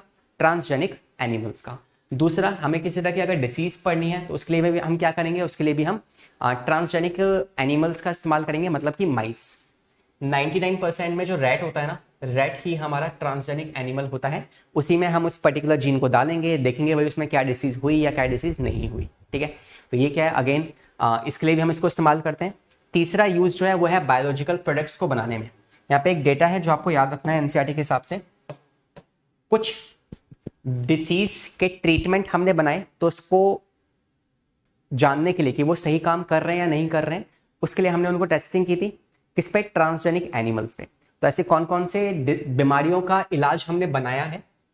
तो वो है आपके पास पहला एम्फीजीमा। एम्फीजीमा जो है ये, इसके लिए हमने क्या बनाया था? आपका एक ह्यूमन प्रोटीन जो कि है अल्फा एंटीट्रिप्सिन। Alpha antitrypsin.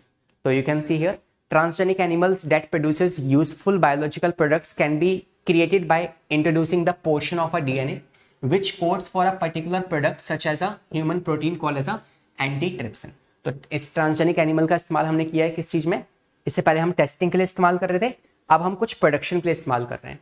तो हमने एक अल्फा एंटीट्रिप्सिन जो है इसको बनाया है एक जीन को इंसर्ट करके, जो किसको ट्रीट करने के लिए इस्तेमाल होता है? एम्फीसीमा को ट्रीट करने के लिए इस्तेमाल होता है। ये एक रेस्पिरेटरी डिसीज है जिसमें लंग्स की जो एल्वोलाई है वो खराब हो जाती है, ठीक है, स्मोकिंग की वजह से। इसके अलावा similar attempt are being made for the treatment of फिनाइलक्यूटिनेरिया।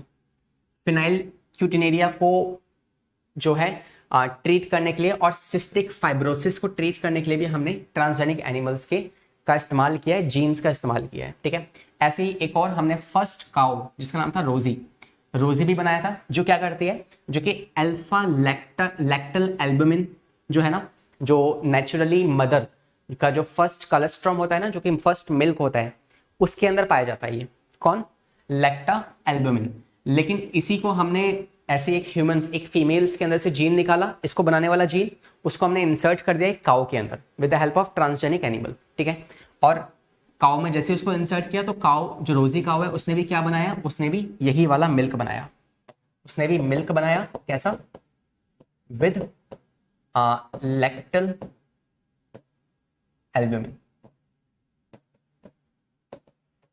ठीक है। तो ये हमारे लिए फायदा हो गया, है ना। इससे क्या हुआ, अब ये जो रोजी है, जो नॉर्मल दूध देती थी, वो उस नॉर्मल काऊ से इसमें 2.4 ग्राम पर लीटर, इतना क्या होता है, इसके अंदर प्रोटीन्स होते हैं, इतने प्रोटीन रिच मिल्क हमें मिलता है। नॉर्मल काऊ जो है वो सिर्फ 1 देगी, 1 ग्राम पर लीटर, मगर ये हमें 2.4 ग्राम पर लीटर जो है, इतना ज़्यादा मात्रा में एक्सेस प्रोटीन्स हमें मिल जाएगा। तो ये फायदा हो गया हमारे पास, तो ये एक और फायदा है, ठीक है। इसके अलावा चौथा, वैक्सीन में हम इसका इस्तेमाल करते हैं, जो मैं आपको सिखा ही चुका हूँ, है ना। इसके अलावा कुछ आते हैं एथिकल इश्यूज, कि भाई अगर हम बायोटेक का इस्तेमाल कर रहे हैं तो क्या कोई हमें एथिकल इशू का ध्यान रखना है, बिल्कुल रखना है। एथिकल इश्यूज क्या आ सकते हैं, कि मान लो किसी कंट्री ने बायोटेक की मदद से कुछ ऐसा बना दिया जो कि ह्यूमन स्पीशीज के लिए फायदेमंद नहीं है, डेंजरस है।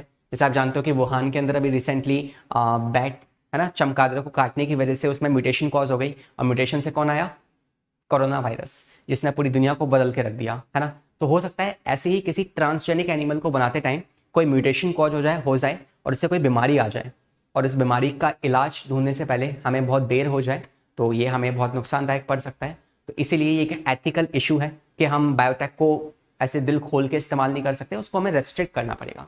दूसरा एथिकल इशू ये बन सकता है, इट्स जस्ट ओपिनियन, ये मैं आपको सिर्फ ओपिनियंस दे रहा हूँ, ऐसा कुछ पक्का अश्योर नहीं है, मगर इसीलिए इन्हीं कारणों की वजह से हम जीएमओ को या फिर आपकी बायोटेक को इतना लार्ज एक्सटेंट पे इस्तेमाल नहीं कर रहे हैं, ठीक है। दूसरा कारण हो सकता है कि यार मान लो हमने जीएमओ एनिमल्स या जीएमओ को मदद से हमने कुछ बना दिया, और जीएमओ इज़ वेरी एक्सपेंसिव, तो उसका इस्तेमाल तो सिर्फ रिच पीपल ही कर पाएंगे। तो ये वही वाली सीन होगा कि यार रिच लोग जो हैं वो सिर्फ 3-4 लोग ही हैं जो इस जीएमओ का फ़ायदा उठा पा रहे हैं, बाकी लोग तो उठा ही नहीं पा रहे हैं।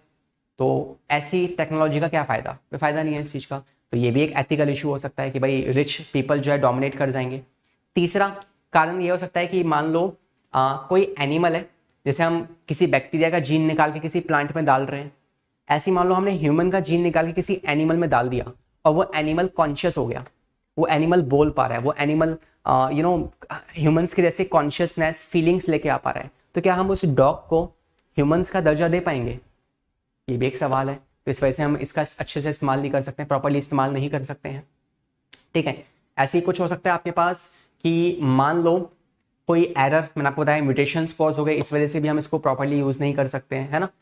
या फिर हम एनिमल्स के ऊपर इस्तेमाल कर रहे हैं इसको, अब एनिमल्स पे बार बार ट्राई करने से हो सकता है कि वापस से वो एनिमल्स, जैसे मान लो चिकन है ना, अब चिकन को इतना ज़्यादा मारना या उनकी लाइफ को और मुश्किल बना देना जस्ट बिकॉज वो टेस्टी है, उनका फ्लेवर अच्छा है, ये सही बात नहीं है ना। It's just against the ethics, it's against the nature.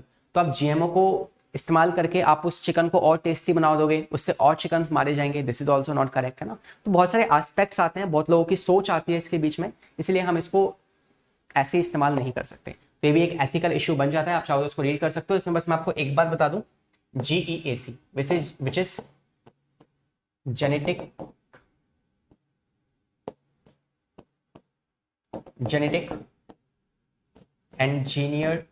engineering approval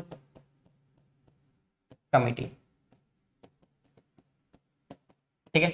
ये कमिटी है जो किसी भी तरह के जेनेटिकली मॉडिफाइड ऑर्गेनिज्म को या कुछ भी प्रोडक्ट आपने बनाया है तो उसको डायरेक्टली आप फार्मर्स को या किसी को ऐसे लॉन्च नहीं कर सकते, आपको पहले उनसे परमिशन लेनी पड़ेगी, उनसे ऑथेंटिकेशन लेनी पड़ेगी। तो वो कौन सी कंपनी है, वो है कमिटी, कौन सी, जीक, ठीक है।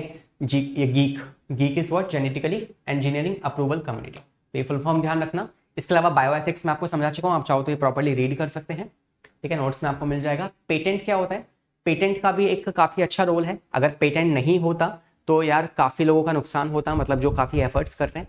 तो मान लो किसी पर्सन ने बहुत एफर्ट्स लगा के कोई एक पर्टिकुलर एक जेनेटिकली मॉडिफाइड सब्सटेंस या कोई एक जेनेटिकली मॉडिफाइड ऑर्गेनिज्म बनाया, अब उसका इस्तेमाल कर लिया, उसने उसको पेटेंट नहीं करवाया, है ना, तो मान लो कोई और कंपनी उसी को बना के अपना नाम डाल के उसको बेच सकती है ना। तो मतलब होता क्या है पेटेंट का मतलब कि मान लो किसी पर्सन ने बहुत मेहनत करके कोई चीज बनाई है तो वो उसको पेटेंट करवा सकता है, मतलब कि उसकी इजाजत के बिना आप उसको इस्तेमाल नहीं कर सकते, उसकी इजाजत से ही आप इस्तेमाल करोगे, तो मतलब कि उस पर्सन ने उसका पेटेंट करवा लिया है, ये होता है पेटेंट का मतलब, and it is important also. जैसे क्या हुआ था कि एक एग्जाम्पल है अमेरिका, है ना, हमारे आप जानते हैं कि इंडिया में बासमती जो है वो ओरिजिनली बनता है, उगता है, तो बासमती राइस की बहुत सारी वैरायटीज हमारे पास अवेलेबल है, लेकिन अमेरिका ने जो हमारे इंडिया की बासमती राइस है ना उसमें हल्की सी म्यूटेशन कॉज करके और बोल दिया भाई ये तो हम, उसने पेटेंट ले लिया उसका बासमती का और कह दिया कि भाई ये तो हमने बनाया है ना, तो हल्की सी म्यूटेशन करके उसका पेटेंट ले लिया। अब वो बनती तो हमारे यहाँ पे थी, हमने उसका पेटेंट लिया नहीं था स्टार्टिंग में, तो अब उसका पेटेंट उनके पास है, अमेरिका के पास। इससे नुकसान क्या होगा कि उसकी इजाजत के बिना हम उसको इस्तेमाल नहीं कर सकते, या फिर वो कंपनी कभी भी चाहे तो उसकी प्राइस इंक्रीज कर सकती है, जिसकी वजह से हमारा देश में जो चावल उग रहा है वो हमें ही महंगा पड़ेगा। तो this is again the second ये डिसएडवांटेज होता है किसके, पेटेंट का, ठीक है। तो आप देख पा रहे हैं a patent is said to be exclusive right granted to by the state और टू द इन्वेंटर, जिसने बनाया है जिस चीज को उसको उसका ग्रांटेड ऑथेंटिकेशन मिल जाता है। Limited period of time is exchange for the public disclose of the invention. Patent Stratify 3 categories, novelty, non obvious and utility, ये 3 चीजें जो है दी जाती है पेटेंट को, ठीक है। बायोप्रेसी वही चीज है ना। पायरेसी क्या होता है, आप देखा होगा मूवीज जो होती है ना, कुछ कुछ मूवीज जो है मतलब लाइक जनरली हमें सिनेमा हॉल में जाके देखनी चाहिए उसको, ताकि जो प्रोड्यूसर्स हैं उनको उसका बेनिफिट मिल पाए, मगर स्टिल है ना हम कुछ अलग अलग साइट से भी उसको डाउनलोड कर लेते हैं, तो उससे जो प्रोड्यूसर्स हैं उनको प्रॉपर्ली उसकी रियल अमाउंट नहीं मिल पाता है, तो पायरेसी ब्रेक हो जाती है ना। तो इसलिए बायो पायरेसी मतलब हमें पायरेसी रखनी चाहिए, और पायरेसी कहाँ से मिलेगी हमें, सेम पेटेंट से, पेटेंट से आप पायरेसी मिल जाती है, तो this is also a benefited, ठीक है। इसके अलावा बायो पायरेसी आप देख पा रहे हैं प्रॉब्लम्स ऑफ अनप्रिडिक्टेबल रिजल्ट, जो ये वाली कम्युनिटी जो है वो तय करती है कि भाई उसको प्रॉपर्ली लॉन्च करना है या फिर नहीं करना है। बायो पायरेसी में आपको समझा चुका हूँ, आप प्रॉपर्ली इसको रीड कर सकते हैं। टर्मरिक, हल्दी की पायरेसी भी किसी और देश ने ले ली थी, लेकिन उसको हमने फिर वापस ले लिया, ठीक है। और बाकी बासमती की हमारे पास नहीं है, ठीक है। नेक्स्ट देख लीजिए, तो basmati rice has unique aroma and flavour and 27 varieties of basmati available है। 1997 में America company got patent right on the basmati through the US patent and trademark office, तो ये उन्होंने ले लिया था, है ना, जाके जो कि हमारा था। मगर स्टिल कुछ कंपनीज क्या करती है, कुछ कंट्रीज जो है ना वो पेटेंट को दबा देती हैं और पेटेंट के रूल को ब्रेक भी कर देती हैं, ऐसा भी होता है, जस्ट इन्फॉर्मिंग यू, ठीक है। तो लास्ट से आपकी बायोवॉर्स भी क्रिएट हो सकते हैं, because GMO genetically modification is can go up to a large extent, जिसमें वर्ल्ड वॉर में हो सकता है कोई सुपर ह्यूमंस क्रिएट कर दे बायोटेक की मदद से, पॉसिबल है ये भी, है ना, कि कुछ ड्रग्स आते हैं या कुछ ऐसे ड्रग्स बना दे बायोटेक से जिससे कि कोई पर्सन सुपर ह्यूमन बन जाए, तो उसका गलत इस्तेमाल हो सकता है। तो this is also a biological ethics जो है वो हमें ध्यान रखने पड़ेंगे। This is the last topic for this chapter and we have done all the parts जो हमने स्टार्टिंग में देखा था कि हम कवर कर रहे होंगे। तो हमने बीटी क्रॉप्स को पढ़ लिया, हमने पेस्ट रेसिस्टेंट वैरायटी जो हमने आरएनए इंटरफेरेंस पढ़ा है, ये भी हो गया हमारे पास, फ्लेवर सेवल टमाटो हो गया, है ना, और गोल्डन राइस हो गए आपके, हेरोडिन हमने हीमोलिन हमने पढ़ लिया है, जीन थेरेपी पढ़ ली, मॉलिक्यूलर डायग्नोसिस पढ़ लिया, और ट्रांसजेनिक एनिमल्स भी हमने यहाँ पे पढ़ लिए। तो this is what we complete this whole chapter. और कुछ क्वेश्चंस रह गए हैं यहाँ, आइए कुछ क्वेश्चंस कर लेते हैं। Some questions are left. तो सबसे पहला सवाल आपके सामने है, कह रहा है ट्रांसजेनिक एनी प्लांट जो होते हैं are produce by inserting desired gene in the plasmid of. तो प्लांट्स में अगर आपको इंसर्ट करना है तो आप किसका इस्तेमाल करोगे, इकोलाई का, सीडोमोनास का, बैसिलस का, या फिर आपके एग्रोबैक्टीरियम का, तो आप यूज करोगे एग्रोबैक्टीरियम का, ठीक है। अगला सवाल कह रहा है गोल्डन राइस जो होते हैं ये क्या है, ये एक हाइब्रिड प्लांट है या फिर आपका जीएम प्लांट है, ट्रांसजेनिक प्लांट है, या बोथ बी एंड सी। तो आई थिंक आंसर आपने सोचा होगा, this is correct, both B and C, right. अगला ह्यूमलिन जो होता है, this is what, it's a natural insulin या फिर insulin synthesized by genetically engineering E coli, या human insulin synthesized by pancreas, या फिर केमिकली सिंथेसाइज्ड इंसुलिन। तो क्या है आपका ये जो ह्यूमलिन है, ये आप जानते हैं it is nothing but Humulin जो है ये एक ह्यूमन इंसुलिन है which is artificially synthesised with the help of E coli, ठीक है। अगला सवाल कह रहा है which of the following is use as a vector of cloning gene in higher organisms. तो हायर ऑर्गेनिज्म मतलब एनिमल्स की बात कर रहे हैं, और एनिमल्स में आप किसका इस्तेमाल करते हो एज अ वेक्टर? तो AIPMD 2010 का सवाल है, ठीक है, सोच के बताना। देखिए आंसर, रेट्रोवायरस। ठीक है, रेट्रोवायरस आप एनिमल्स में इस्तेमाल करोगे, प्लांट्स में आप एग्रोबैक्टीरियम TI प्लाज्मिड का इस्तेमाल करोगे। ये दोनों आपको ध्यान रखने हैं, ठीक है। अगला सवाल अगेन 2010 का सवाल है, कह रहा है DNA और RNA segment tag with the radio active molecule. क्या कहते हैं उसको? एक DNA का या RNA का कॉम्प्लीमेंट्री सेगमेंट जिसको आप रेडियो एक्टिव की तरह टैग कर सकते हो, उसे आप कहते हो प्रोब। ठीक है। अगला, some of the characteristics of BT cotton. BT cotton की कुछ कैरेक्टरिस्टिक्स बताओ। लॉन्ग फाइबर्स, ऐसा कुछ नहीं है। मीडियम ईल्ड, नहीं, हाई ईल्ड आती है। High yield and production of toxic produce which kills the bacterian pest. और लास्ट है high yield and resistant to bollworms. तो yes, resistant to bollworms, not only dipterans, है ना, और भी हैं, काफ़ी सारे एग्जाम्पल्स हैं। तो ये 2000 कब का था? 10 का सवाल था। अब आता है 2011 का सवाल, कह रहा है बैसिलस थ्रंजेनेसिस जो है forms protein crystals which contains the insecticidal protein, and the protein जो है वो बाइंड करता है epithelial cells of midgut of the insect pest and ultimately kill करता है उसको। बिल्कुल सही है, ये उस पर्टिकुलर इंसेक्ट के मिडगट में जाके परफोरेशन कॉज कर देता है ना, दिस इज करेक्ट। बाकी is coded by several gene, no. Is activated by acidic medium, no, it is activated by the highly alkaline medium. ठीक है। Last, does not kill the carrier bacterium which is itself resistant to the toxin, ऐसा नहीं है। ठीक है, option number A is the correct one. अगला सवाल कह रहा है silencing of mRNA has been used in producing transgenic resistance to which of the following. तो साइलेंसिंग जो आप करते हो वो किस में करते हो? बुलवॉर्म्स में, नेमाटोड्स में, व्हाइट रस्ट में या बैक्टीरियल ब्लाइट्स में? तो आप नेमाटोड्स में क्या करते हो? साइलेंसिंग कॉज करते हो। ठीक है। Next, tobacco plant is resistant to nematodes. तो आप देख पा रहे हैं कितने सारे सवाल आए हैं, कहाँ से? RNA साइलेंसिंग से और आपके BT कॉटन से। तो BT क्रॉप्स और RNA साइलेंसिंग दोनों ही बहुत ज्यादा इंपॉर्टेंट है, ध्यान रखना इस चीज को। ठीक है। कह रहा है tobacco plants resistant to nematodes have been developed by the introduction of DNA that produces in the host cell. वो क्या बनाता है होस्ट सेल में? Both sense and antisense RNA बनाता है, जिस वजह से उसकी डेथ हो जाती है। ठीक है। Which of the following BT crop is being grown in India by the farmers. तो कौन सी क्रॉप जो है वो फार्मर्स के द्वारा बनाई जाती है? तो आप जानते हैं कॉटन को अप्रूवल दी गई है, बाकियों को अप्रूवल नहीं मिली है। ठीक है। The first human hormone produce by recombinant DNA technology. तो फर्स्ट हार्मोन तो आपका इंसुलिन है ना, एली लिली ने बनाया था इसको। Which body of the government of India regulates genetically modified research. तो कौन सी कंपनी है वो जो इस चीज को अप्रूवल देती है? तो वह है आपकी जेनेटिकली इंजीनियर्ड अप्रूवल कमेटी। ठीक है। The two polypeptide of the human insulin are linked together by disulphide bond. ठीक है, स्ट्रक्चर हम देख चुके हैं इंसुलिन का। Next, which part of the tobacco plant is infected by Meloidogyne incognita. इस वाले इंसेक्ट, इस वाले नेमाटोड का नाम आपको ध्यान रखना है।